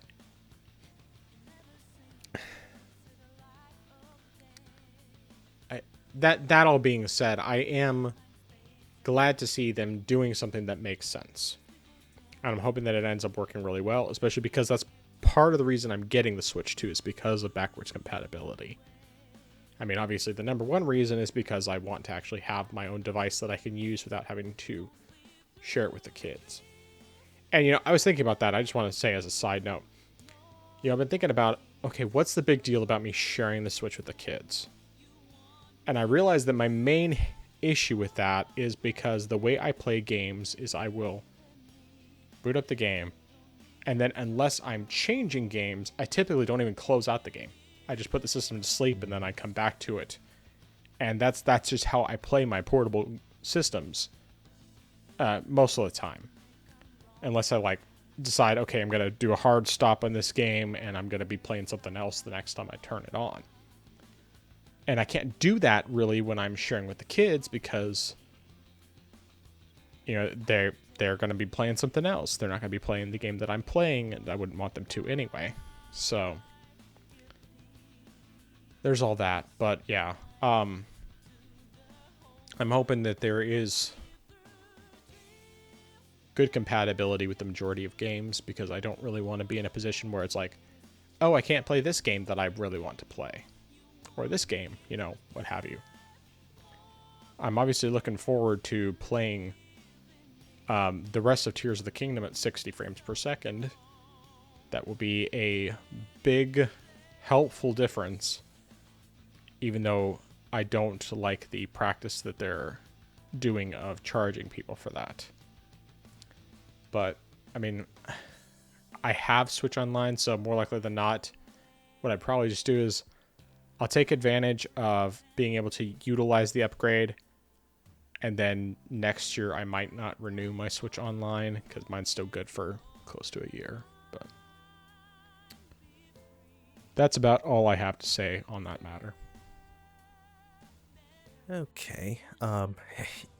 Yeah, it's it's funny that you mentioned Max, and I think that Mac got worse as far as with being able to play games and stuff, and a lot because of the fact that originally, early on at least, Macs had some components, or at least mainly with the CPU, that were things you could get in other PCs and stuff, which is sort of the one thing that helped Linux to a degree, is the fact that you could use the basic hardware that you would in any Windows PC. But once Mac really fully went proprietary by using their own in-house CPUs and stuff, that really shut things down on that end. So you would have to make a whole compatibility layer just to get stuff running, because they're not using, your standard, I think, x86 architecture. It's its own architecture essentially, and it's not using Intel or AMD. It's using its own Mac CPUs, which is really what hurt itself in the process if you want to play games. Now, however, though, I have heard that people are actually trying to make their own sort of compatibility layer, sort of like with Proton. So that's in development to get people who want to game on Linux, or I'm not Linux, on Mac. They can play games when they're through that compatibility layer. I don't know when it's coming out or if it's finished development yet, but that is something I have heard of. But back to Nintendo, though, I think this is a good thing they're doing. I think it definitely makes things easier and keeps the burden of them having to find ways to make compatibility work with backwards, with games from previous generations. However, I do wonder if they could make things better if they sort of try to look ahead to see how things can go, because one thing I was curious about was, what is the architecture? I mean, at least that the architecture is different between the Switch 2 and the Switch 1, but what is the architecture currently being used in the Switch 2? Unfortunately, their spec site does not say what it's using. I mean, they just say essentially, at least for the CPU, GPU, it says custom processor made by NVIDIA. Whoop-de-doo. I don't know what that means. Is it using ARM architecture? Is it using something else? Because that's something I would like to know, because if it is using ARM, then, theoretically, if the next system uses ARM, it could maybe have some backwards compatibility on that end, I would guess. Because, sort of to a degree, it's not perfect, but, if you look back with the PS5 and the Xbox Series 2, the Xbox One and the PS4, it's PS4, I think the PS4 and the Xbox One have this, but at least with the PS5 and Series X, those use x86 architecture, which is a standard. That's sort of like why it's, I guess to a degree, easy to make games across those and also PC, because PC also uses x86 architecture as well. So if Nintendo does something like that with the Switch 2 going into whatever their future console is, if that's going to be a Switch 3, then that could make things easier for them. But we would just have to see. But at least this is something that should work, and hopefully they won't have any issues with this on moving forward. But yeah, that's all I've got. All right, good stuff. Well, we have a claim from a playtester that apparently there is a new prototype game in the works. According to a user on Reddit by the name of Bigby, and this is coming from an article from Insider Gaming, they were given details about a new game in the series as part of a recent study group session. The user claims that the game will see Alex Mercer return as its protagonist. Gameplay will reportedly feature shape-shifting and transforming into other people in order to infiltrate areas. Lastly, it will be based in New York City. Insider Gaming reached out to him regarding these claims and was told the following. It was a YouGov survey which asked me to sign an NDA and confirmed that I would not disclose the contents. It then confirmed a series of features that the upcoming games will include and how popular this was with me percentage-wise. It was not a playtest, but did specify that these features were already planned as part of upcoming games. Insider Gaming hasn't been able to verify anything, but of note, they do say that Prototype hasn't had a new game released since 2012's Prototype 2, which was also ported to Xbox One and PS4 in 2015, but it has not gotten any news on that one way or the other since then. So, what are your thoughts? This is interesting. It's interesting that Activision would revive a dormant series like Prototype. Like, as you mentioned, the game hasn't had a new release since 2012. That's 13 years ago since then. And also, I'm very curious about how this would work, based just because before I even played the Prototype games, I had heard about how the games ended, especially with 2, so I'm curious about how Alex is coming back into the game, if this is something that, maybe they're retconning some things that had happened before, or if this is, some sort of interquel, something that happens between, maybe Prototype 1 and 2, or if this is like a reboot altogether, or something like that. I'm curious about how that would work.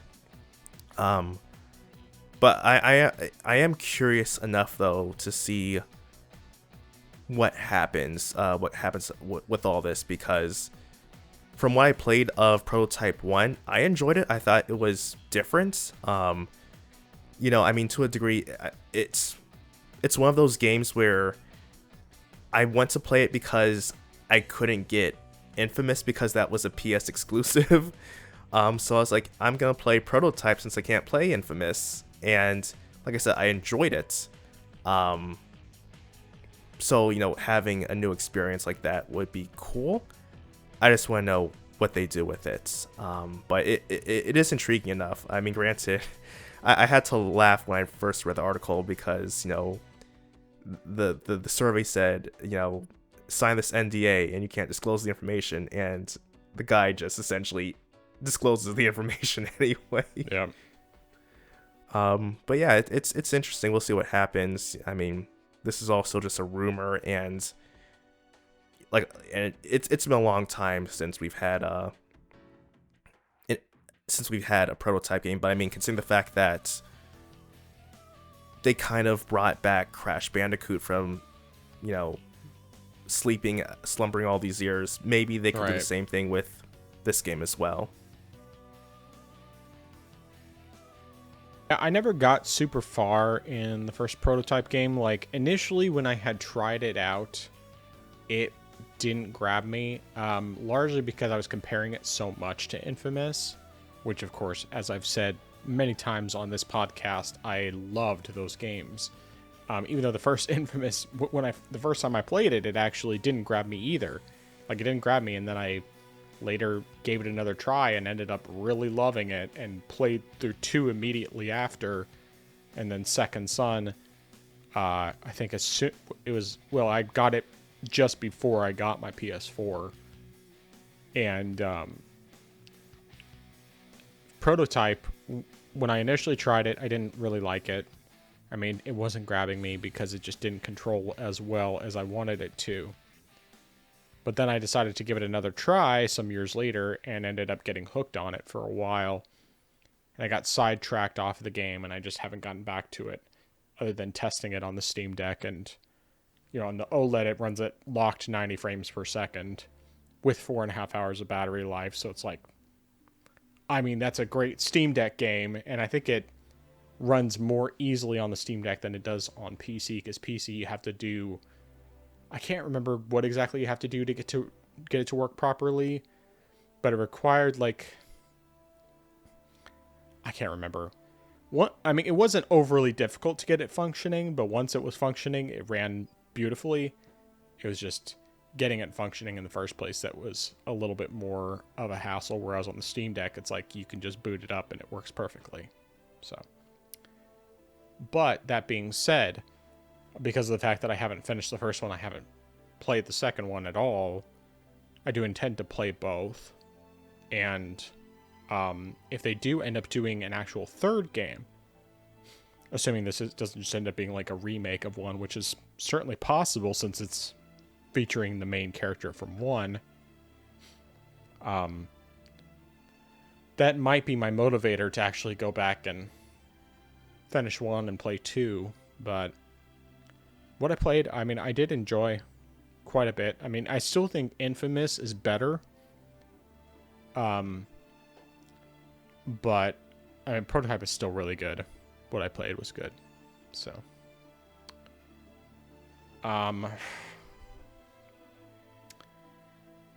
yeah, I mean, obviously we'll just have to wait and see if this is actually a real thing or if someone was just blowing smoke, but I look forward to seeing what it's going to be, because I'm sure that if it is in fact a real thing, it's probably going to have a whole lot of improvements over the originals and probably control a lot better. So, but yeah, that is all I have on that front.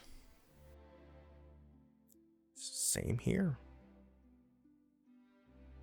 All right, so why don't you talk about this news about PC gamers gaining more players in 2024 than consoles?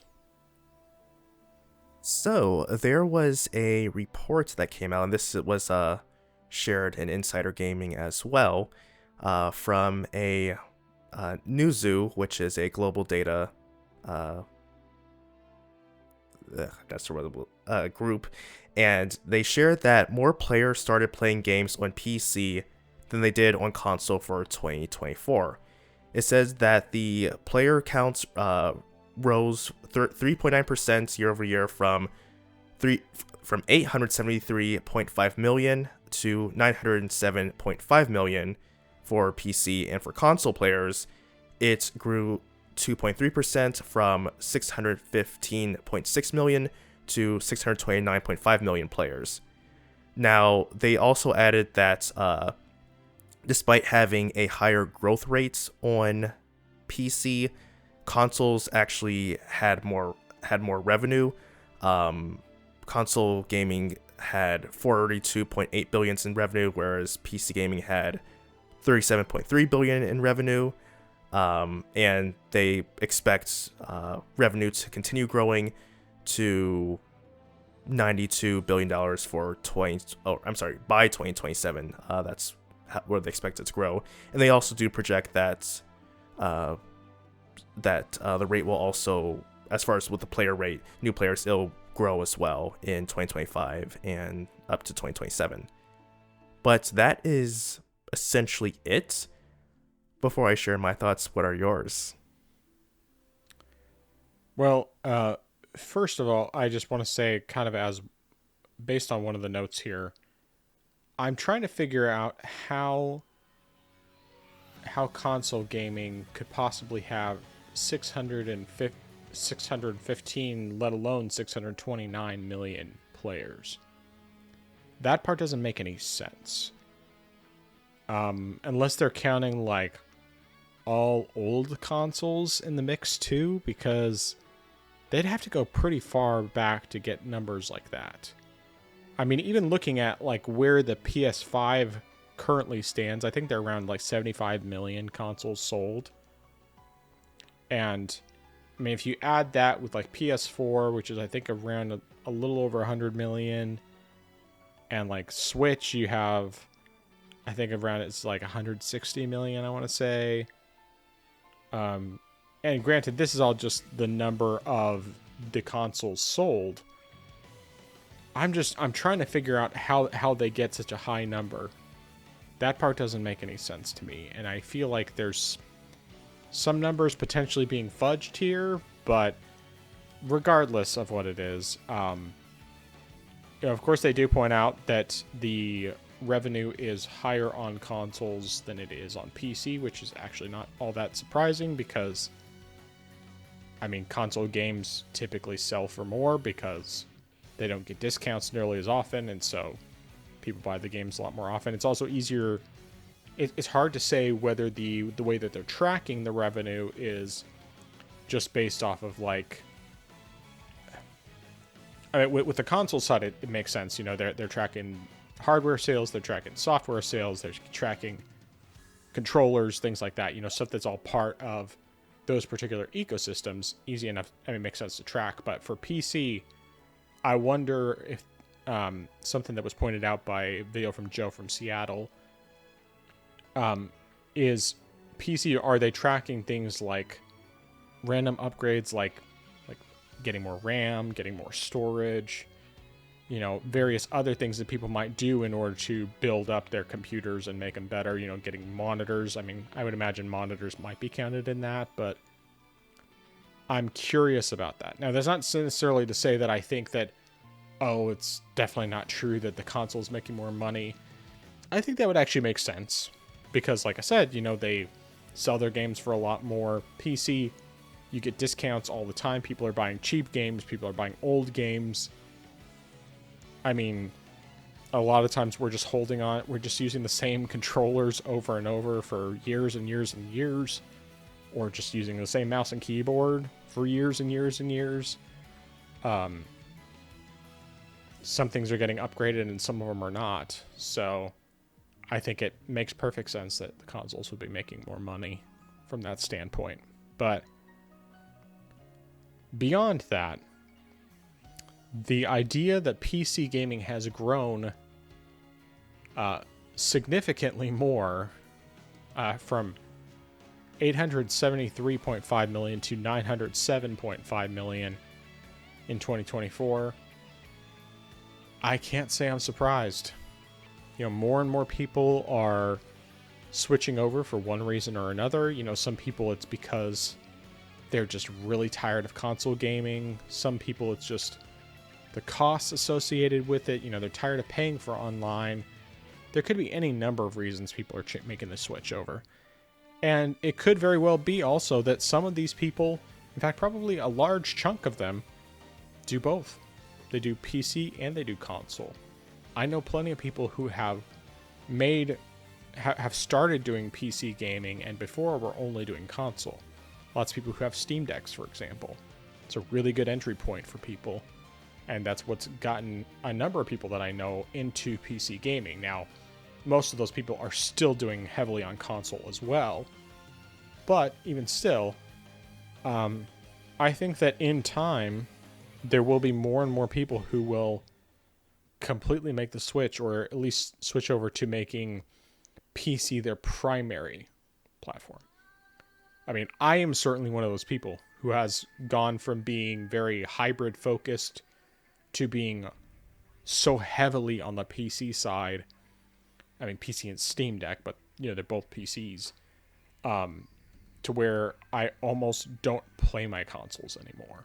And that's not saying that I won't play consoles anymore, because obviously I'm getting a Switch 2, assuming the price doesn't end up being ridiculous. I still have my 3DS and my Vita, which are handheld consoles, but still consoles nonetheless. I'm not done with console gaming. It's just that the place I play games the most is PC and Steam Deck, because they're part of the same ecosystem, essentially. Since I can play the majority of my Steam games on my Steam Deck, and vice versa. But either way, this is good news, and I think more and more people should make the switch to PC, or at least add it in.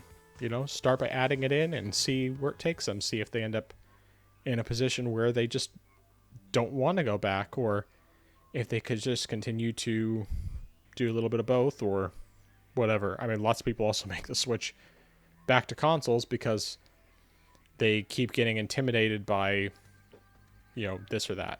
So that is about all I have to say on the matter. So, you brought up something that I think is very noteworthy, and I'm actually surprised how I didn't notice this before, about the player count, or the player count for consoles. Like, where did that number come from? Because that's a great point. Even if you combine the sales numbers for the Switch, the PS4, and the PS5 and the Xbox Series together, I highly doubt it would be 600 together, all combined. Like, maybe you could say 400, I would say, like, or yeah, as 400, because maybe say the Switch is probably around 150 units sold. Add in the PS5, that's at least another 100, I would say, and then whatever comes from the series consoles, that would put it around the 400, maybe 450 ballpark range. So I'm not certain where that extra 200 is coming from.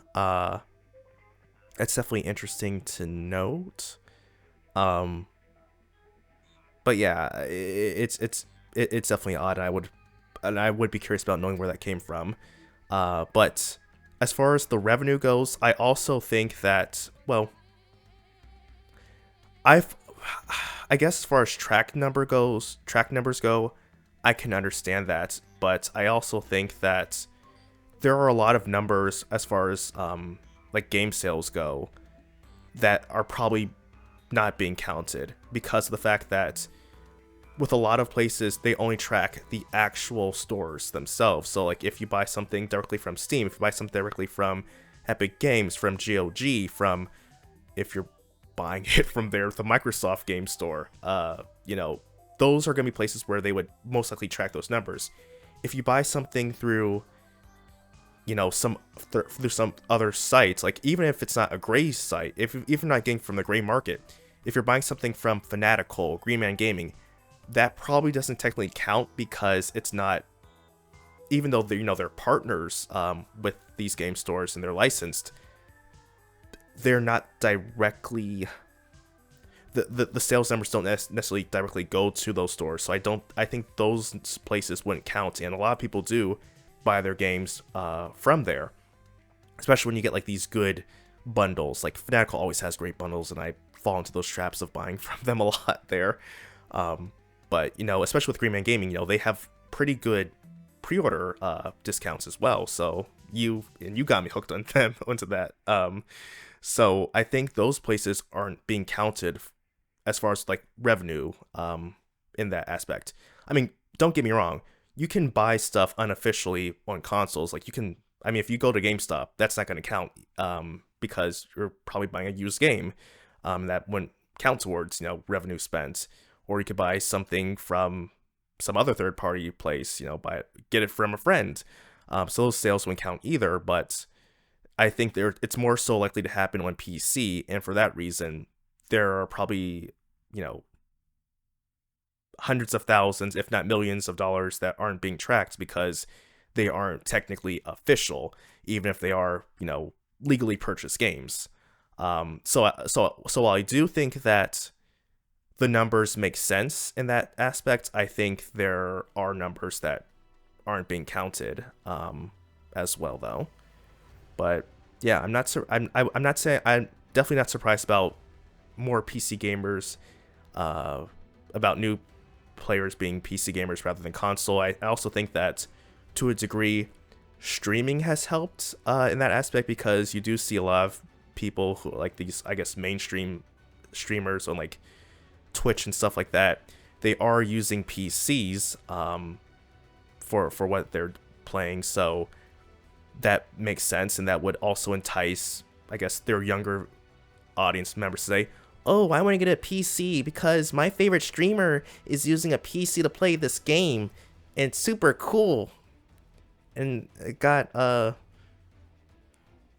whatever sponsored drink, gamer drink as well in there. So I think that's definitely a major contributor to that.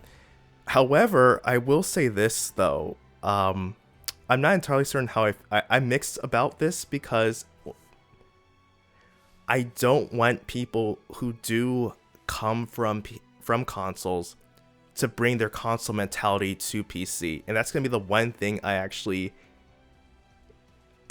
say is sort of like a dissuasion, is don't come to PC if you bring your console mentality with you, because I don't want you thinking that $70-$80 should be the norm as far as games go, and I don't want you to have the mentality of exclusivity being a norm as well.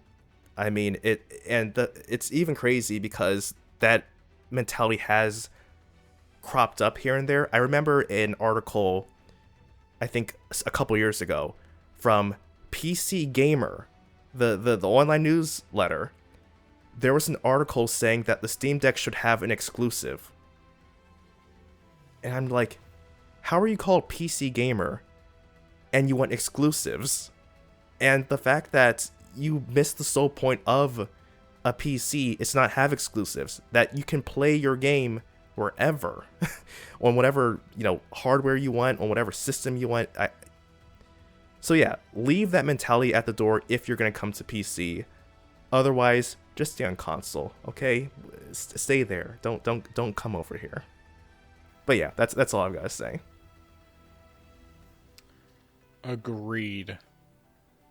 Yeah, I mean, it's interesting because like I've been thinking a lot about some of the console mentality things lately with I mean Switch 2, but also just with other consoles where they'll charge you $10 for the remaster. I mean charge you $10 to upgrade your previous version to the remaster.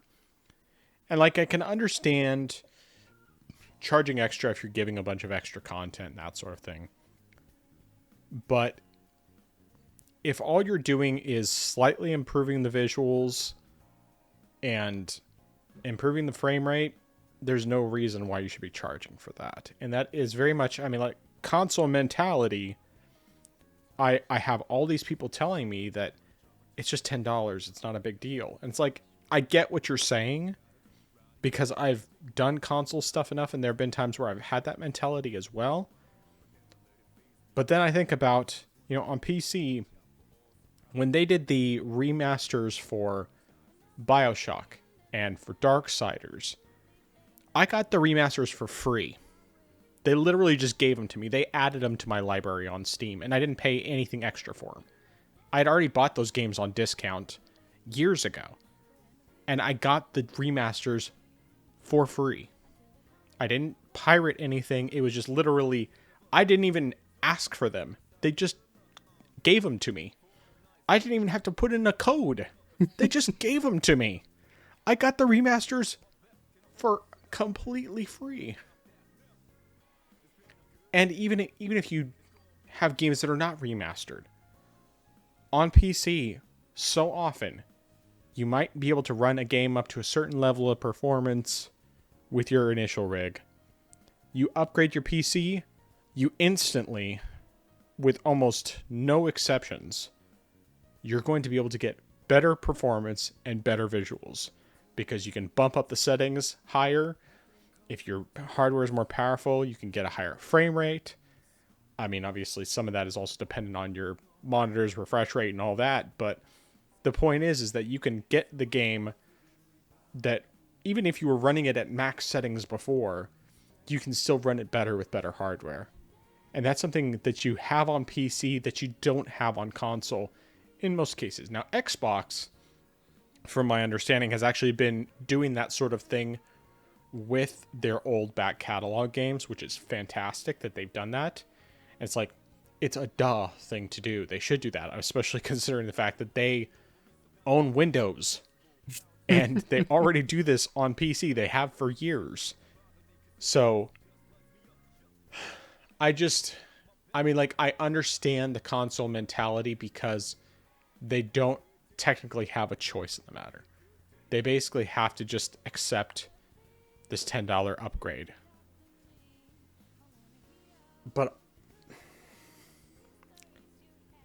if they would actually create a stink about it and stop paying that, these console manufacturers would stop doing it. They would stop charging. But they don't. Because people don't make a stink about it. They're perfectly fine with it. And it's because they have this console mentality. And I can't deny that there have been times where I've been guilty of that. And as much as it pains me with, like, Xenoblade Chronicles X, I'm hoping that when they upgrade that for the Switch 2, because I already know there is a 60 frames per second thing in the files, that they're just going to give it to us for free. They're not going to charge extra for it because they're not adding any additional content to go along with that. But if they try to lock that feature behind a paywall, I'm going to hate it, but I'm going to have to do it because that game needs the better frame rate. Emulation is such a weird thing for me because it's like, if I have the original hardware, I prefer to play it on the original hardware. But when it makes that big of a difference in terms of the performance, it's hard because it's like, you know, like, for example, Tears of the Kingdom. I knew that when that came out on Switch, that emulating it on PC, I could get 60 frames per second or significantly better without question. And it would have been a great experience doing that. But I really wanted to play it on the Switch. I really wanted to play it on its original, especially because I had the physical version. And it's just, I just have this thing about it. It's just, I don't know how to explain it. Now, when it comes to emulating PlayStation games, I feel differently in part. So, like, as an example, obviously Bloodborne. Because of the fact that I know it runs very poorly by comparison on PS4,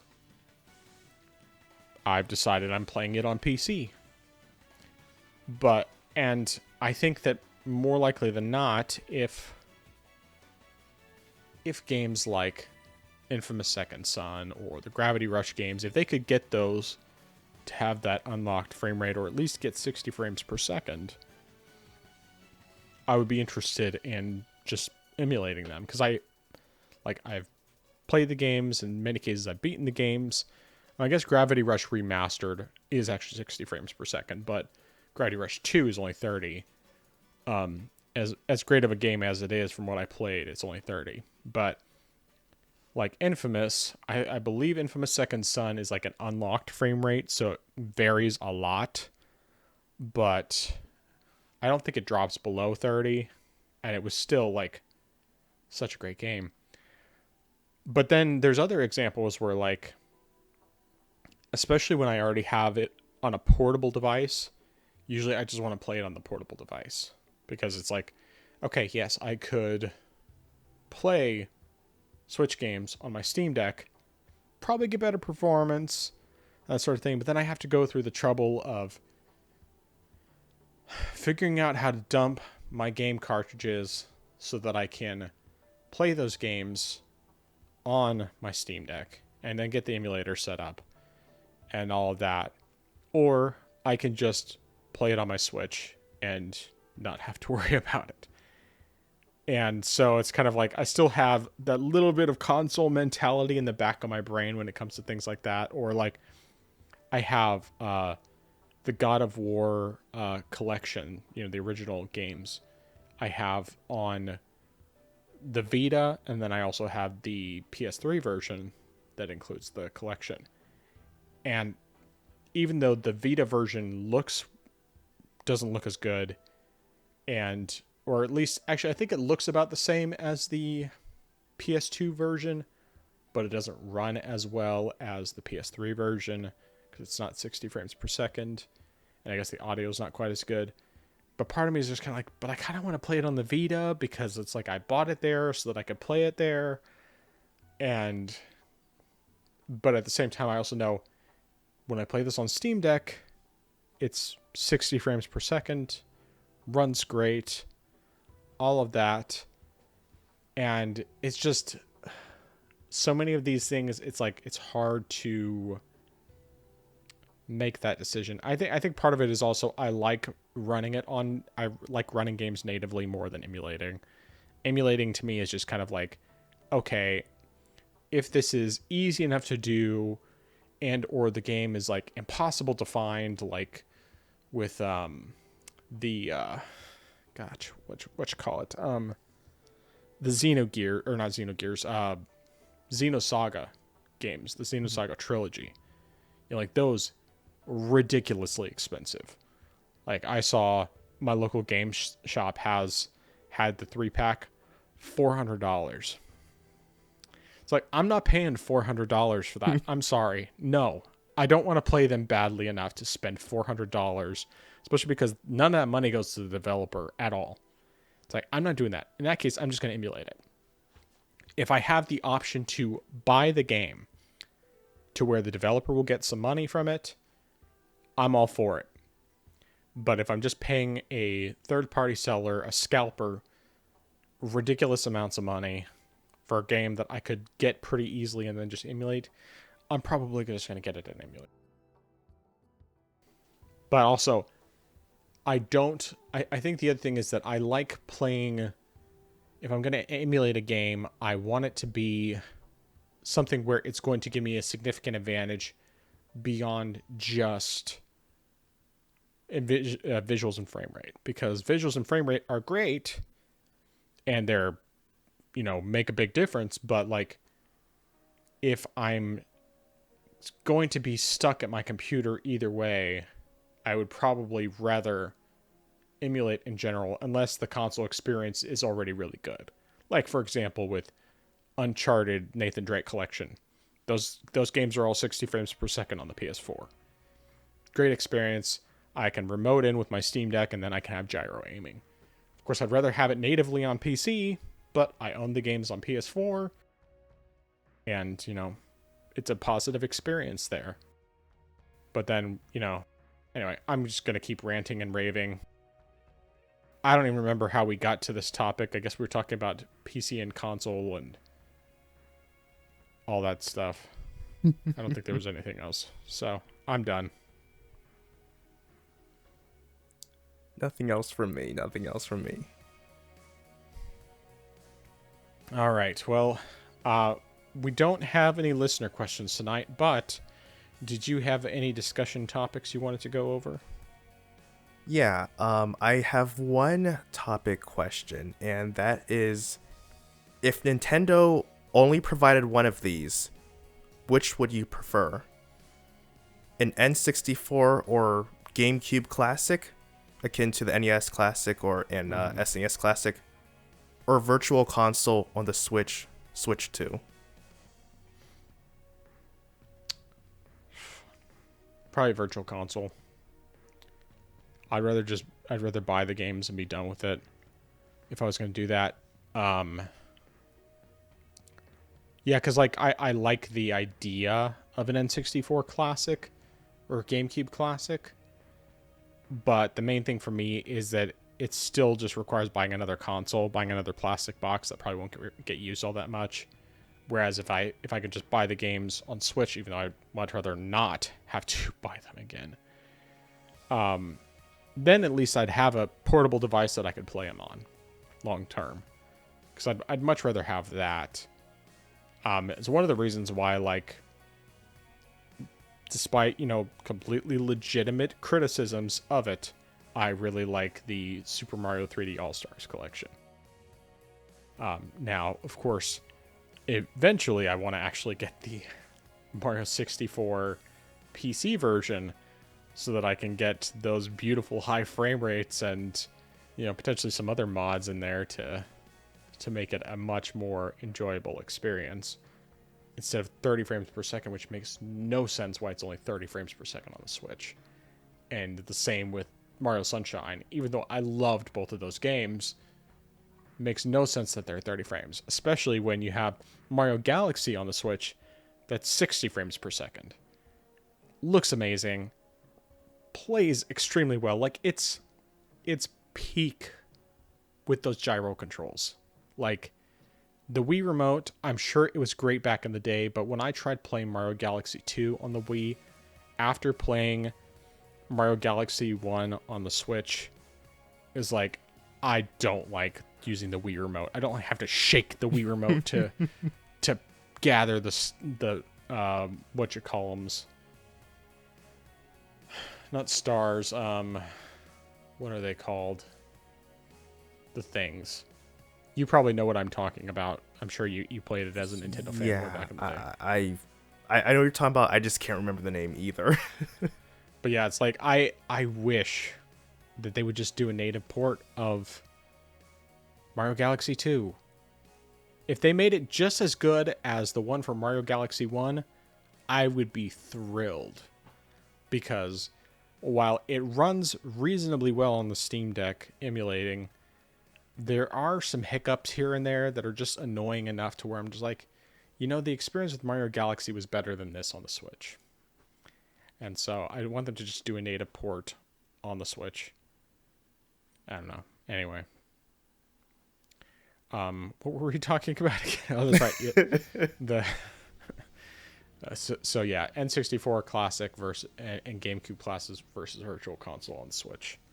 Yeah, so yes, I'm sticking with my answer of Virtual Console, as much as it pains me to have to purchase some of these games again. And I don't know that I actually would, but I would rather have that than have the hardware.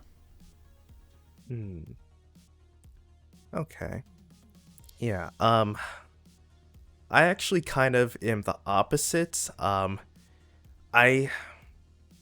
kind of a sucker because of the hardware. Having those replicas of the original hardware. I mean, sure, it's not functionally the same as the original ones, but they're very similar in that aspect, and they're much smaller as well, which makes it easier to store and display them as well. Right.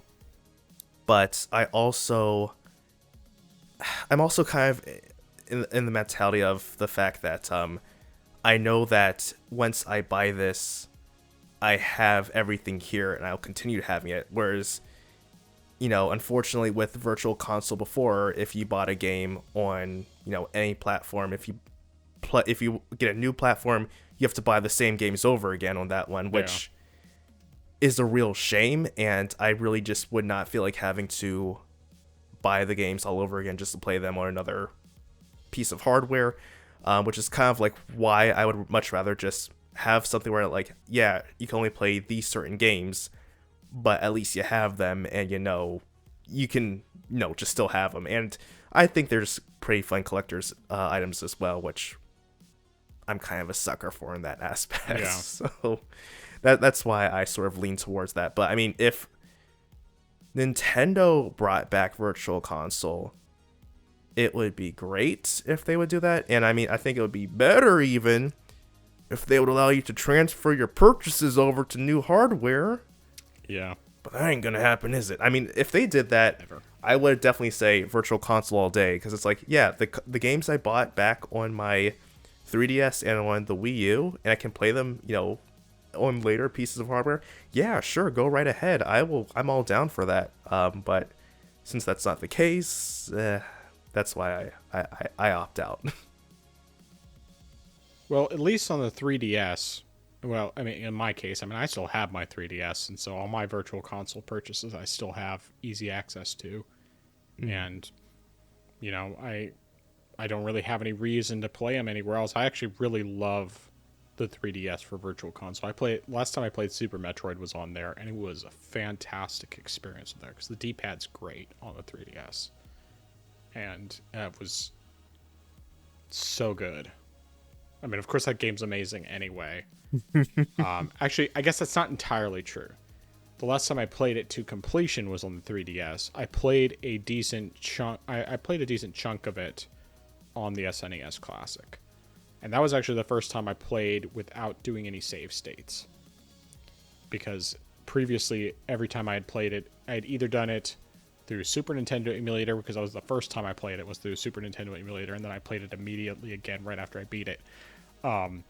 And then I also played it in full again on the 3DS, and then started playing it on the Super Nintendo Classic, which is where that footage from my interview with Josh Taylor came from. Was I recorded that so that I would have footage for that, since he's a big Super Metroid fan. But yeah.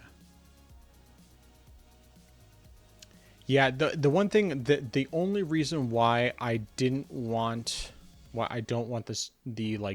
N64 and GameCube Classic, and this is kind of a small thing, but it's because I still had the hardware. I still have my N64. I still have my GameCube, and I still have. I really have all of the N64 games that I actually care about on the N64. Granted, it doesn't play well with HD TVs. I mean, the one I have here still has the composite hookups, and I think it has component hookups too. But even with that being the case, I don't know. I just know I would never play them. Is the main issue I have with that. And having it on a device where I can play it anytime, anywhere, is so much easier, because that's just the way I play games most of the time. So. But yeah. All right, good question. I like it. Okay, recommendations and dissuasions. Start us off. My recommendation is going to be try some Korean barbecue if you can, if you have never had it before. It is so good. And I mean, especially if it's a place where you can go and they just give you the meat and ingredients and you just cook it yourself, that just adds to the experience. And it's very cool. I mean, it makes for a good, personal meal with whoever you're eating with, and it's just an all-around good time. So definitely go and have some Korean barbecue if you have not. Very good. All right, well, my recommendation, to no one's surprise, after all the time I spent gushing about it earlier, is going to be Bloodborne. What? Obviously, it's not intended for kids, but for those who are 17 and older, absolutely such a great game. And if you struggle with it, use Fighting Cowboys walkthrough. Super helpful, because honestly, like the most difficult thing about these games is knowing where to go and learning enemy placements and everything like that and how to deal with the enemies. Watching his walkthroughs are super helpful because it's a lot easier to see, okay, this is, there's enemies here. These are some ways that I can potentially deal with these enemies if I'm struggling a bit. And just, knowing where all the collectibles are and stuff like that, just really helpful. But yeah, it's a fantastic game. I mean, obviously the best way to play it is on PC. But if you have a PS5 that's modded, you can also get a 60 frames per second patch, which is another way to play the game,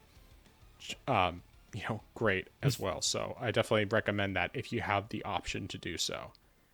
And you can play it on PS4 and PS4 Pro, but you don't really you're not getting 60 frames per second.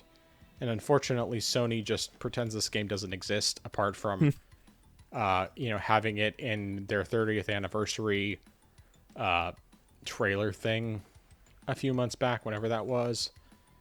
I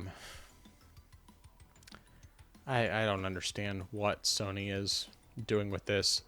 I'm hoping that they just prove us wrong and that they release it this year. That's part of the reason why I bought it, because initially, like, I was thinking, oh, I'll just wait and see if anything happens. But when it came and it just got to a point where it's like, okay, this probably isn't going to happen. And if it does, it will be most likely to happen after I buy it on PS4 and start emulating it there. But in this case, I'm like, bring it on, Sony. Go ahead. Do it. Do it. I will buy it. I will buy it. I will happily buy it. You give me that remaster, I will buy it day one, and we will show to you that this is a game that we've been asking for years.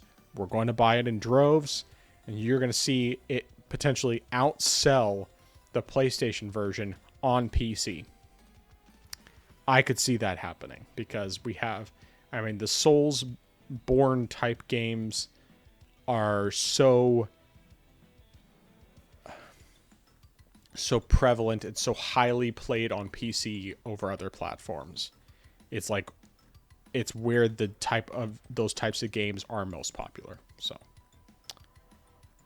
yeah, but on a more serious note for recommendations, actually no, I do need to mention one more thing about Bloodborne before I get into my more serious note. So that is when you're emulating Bloodborne, assuming you're able to emulate, if you can't maintain 60 frames per second, go down to use one of the lower resolution patches. Start with the highest one you can get, which typically is going to be 900p, and go from there. Obviously, if you have a super powerful rig with a really powerful graphics card and all of that, you can probably do above 1080p and you won't have any problems. In my case, even though my rig is fairly powerful, this game is very CPU intensive, and because of that, it doesn't really play well with 1440p. Granted, I haven't tried to see if there's any resolution in between 1440 and 900 that would work better, because I know 1080 doesn't, just because it stutters here and there, to the point where it's just distracting. But from what I understand, that seems to be primarily a 1080p issue. But when I tried doing 1440p, it was just, it wasn't maintaining 60. In fact, I don't think it was getting up to 60 for the most part, which just wasn't good enough for me. So anyway, now on the more serious note, this Sunday is of course Easter. And for those who have been listening to us for a while, we are both Christians, and this is a very important holiday because it is remembrance of the resurrection of Christ. After suffering on a cross, taking on the punishment for our sins, and his victory over sin and death with the resurrection on Sunday, what we refer to as Easter Sunday. My recommendation with this is whether you have a church you normally go to or not, go to church on Sunday, on Easter. And even if you are someone who doesn't normally go to church, maybe even someone who straight up doubts the existence of God, hates God, whatever, go to church, because you never know. You might actually find that your mind completely changes on all of this. And, want to see more people get saved. So, go to church on Easter. That's my recommendation. All right. Dissuasions. That was those were very good, especially that last recommendation. My dissuasion is going to be, and this is something I learned much later than I should have or thought about doing. Do not plug your speakers / audio monitors into your computer monitor. That's something that I only recently thought about. I was thinking, why do I sometimes have crackling coming through my speakers? And then I thought about it. I didn't plug it into my computer. I plugged it into the headphone ports of my monitor, and then once I plugged it, I realized, oh, no more crackling. So definitely don't do that. I mean, you can do it and it can work, but it'll just be better. Especially, I mean, it won't be as good as if you have, like, say, a dedicated sound card, but your audio will be much better coming from there rather than through the monitor. And I guess while I'm at it, I mean, people probably know not to do this, but if you're new into PCs, don't plug your, well, if you won't have to worry about this if you're using DisplayPort, but don't plug your HDMI port into the motherboard. Plug into the graphics card, and then any problems you have should be alleviated, and you should have better performance too. So those are my dissuasions. All right, very good. Well, my dissuasion, this is going back to Bloodborne. So, when you are presented with the opportunity to send people to a safe place, do not send them to the clinic, but the chapel. I guess there are some people that maybe are worth sending to the clinic because you don't want them to survive. But I haven't encountered anyone about that yet, and I'm definitely going to be keeping a close eye on who I'm supposed to be sending where so that I don't accidentally mess up something else, because I don't want to be in a position where I'm like, oh, I screwed myself over yet again. So, I mean, at least I was able to, get just about caught up in a fraction of the time, but even so. Oh, that reminds me real quick. I just wanted to mention, I checked, and in Dark Souls 2, at whatever number of hours I have, I'm already at like a level 105. And I'm like 20 hours in, and I'm over level 100 already. It's crazy, but I think the soul requirements for leveling up are way lower than they were in the other Dark Souls games, because the fact that I'm this high, and I think the last time I leveled up, I only needed like 14,490 souls to get up to level 105. I mean, I know that this game, like, you level up way faster, which is just weird. I mean, it's like, okay, I mean, it works, but whatever. Anyway. All right, so yeah, that's all I have for dissuasions is well, I guess I should just say, more than anything, just do not necessarily try sending people wherever you want to send them when they're looking for a safe place. Look it up. Find out where they need to go to get, whatever ending you want, because I think there's multiple endings, but I still would definitely rather get the true ending. So, yeah. All right, that's all I got. So, where can people find you? They can find me on my channel. I am Xeracon. That's Xeracon. So youtube.com/@IamZericon. No new content from me this past week, but I'm still... I still have the one video that is in the works talking about my love for the 6th generation of consoles. So that'll come out whenever that's ready. Very good. All right, well, you can find me on my YouTube gaming channel at TheFrozenGamer87. I also have a Rumble channel of the same name, but that one doesn't really have any content on it because I just haven't gotten around to actually publishing anything there. But no new content on either of those channels. I'm debating a bit about what I'm actually going to be doing with these comparisons that I wanted to do.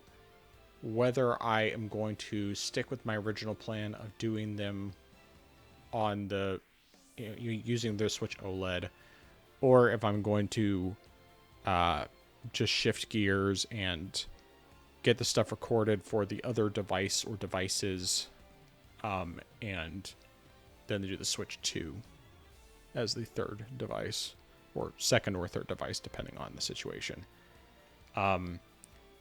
I'm kind of leaning towards the latter, because I think that with the amount of time it's going to take, it would probably make more sense to just put in those hours there. But it also at least partially depends on how easy it's going to be to get the Switch 2. Because we still haven't gotten any word about when there's going to be pre-orders available, since they canceled the original plan on that. So, or delayed it at least. But in the meantime, in addition to that, I also have a YouTube cooking channel, Not Authentic But Delicious. That's YouTube at NABD Cooking. That one also has a Rumble equivalent, but once again, no content posted there yet. So when that happens, I will be sure to mention it. But it is there. And yeah, hopefully we'll start getting some stuff up on there too once I actually start getting back to doing more cooking videos. And then we have the YouTube channel for the podcast, which also has a Rumble channel that does actually have episodes on it. And that is YouTube at the Orange Box Podcast. On Rumble, it doesn't have a custom URL, but you can find it also looking up the Orange Box Podcast. And the video version of the podcast goes live every Friday at 7 a.m. Central Time, barring any technical issues that prevent that, on both platforms. Although I guess Rumble is actually typically more delayed because I usually don't have enough time to get it rendered and uploaded, get both of them done the same day, and so YouTube ends up being higher priority. Also because of the fact that with Rumble, it doesn't let me... The files are too big to put on Rumble from the original render, and so I end up having to upload it to YouTube, then download the lower file size version from YouTube, and then upload that to Rumble. So anyway, it's a little convoluted. Point is that episode goes live every Friday morning. And then we also have the Pod Clips channel, which is at the Orange Box Pod Clips on YouTube, and Rumble also has that, just without the custom URL. But in that case, I haven't put any new clips up for a while. It's another one of those things I just haven't had time to do. There will probably be a little bit before that starts happening regularly, but it is what it is. And I don't think I really have anything else to say about that.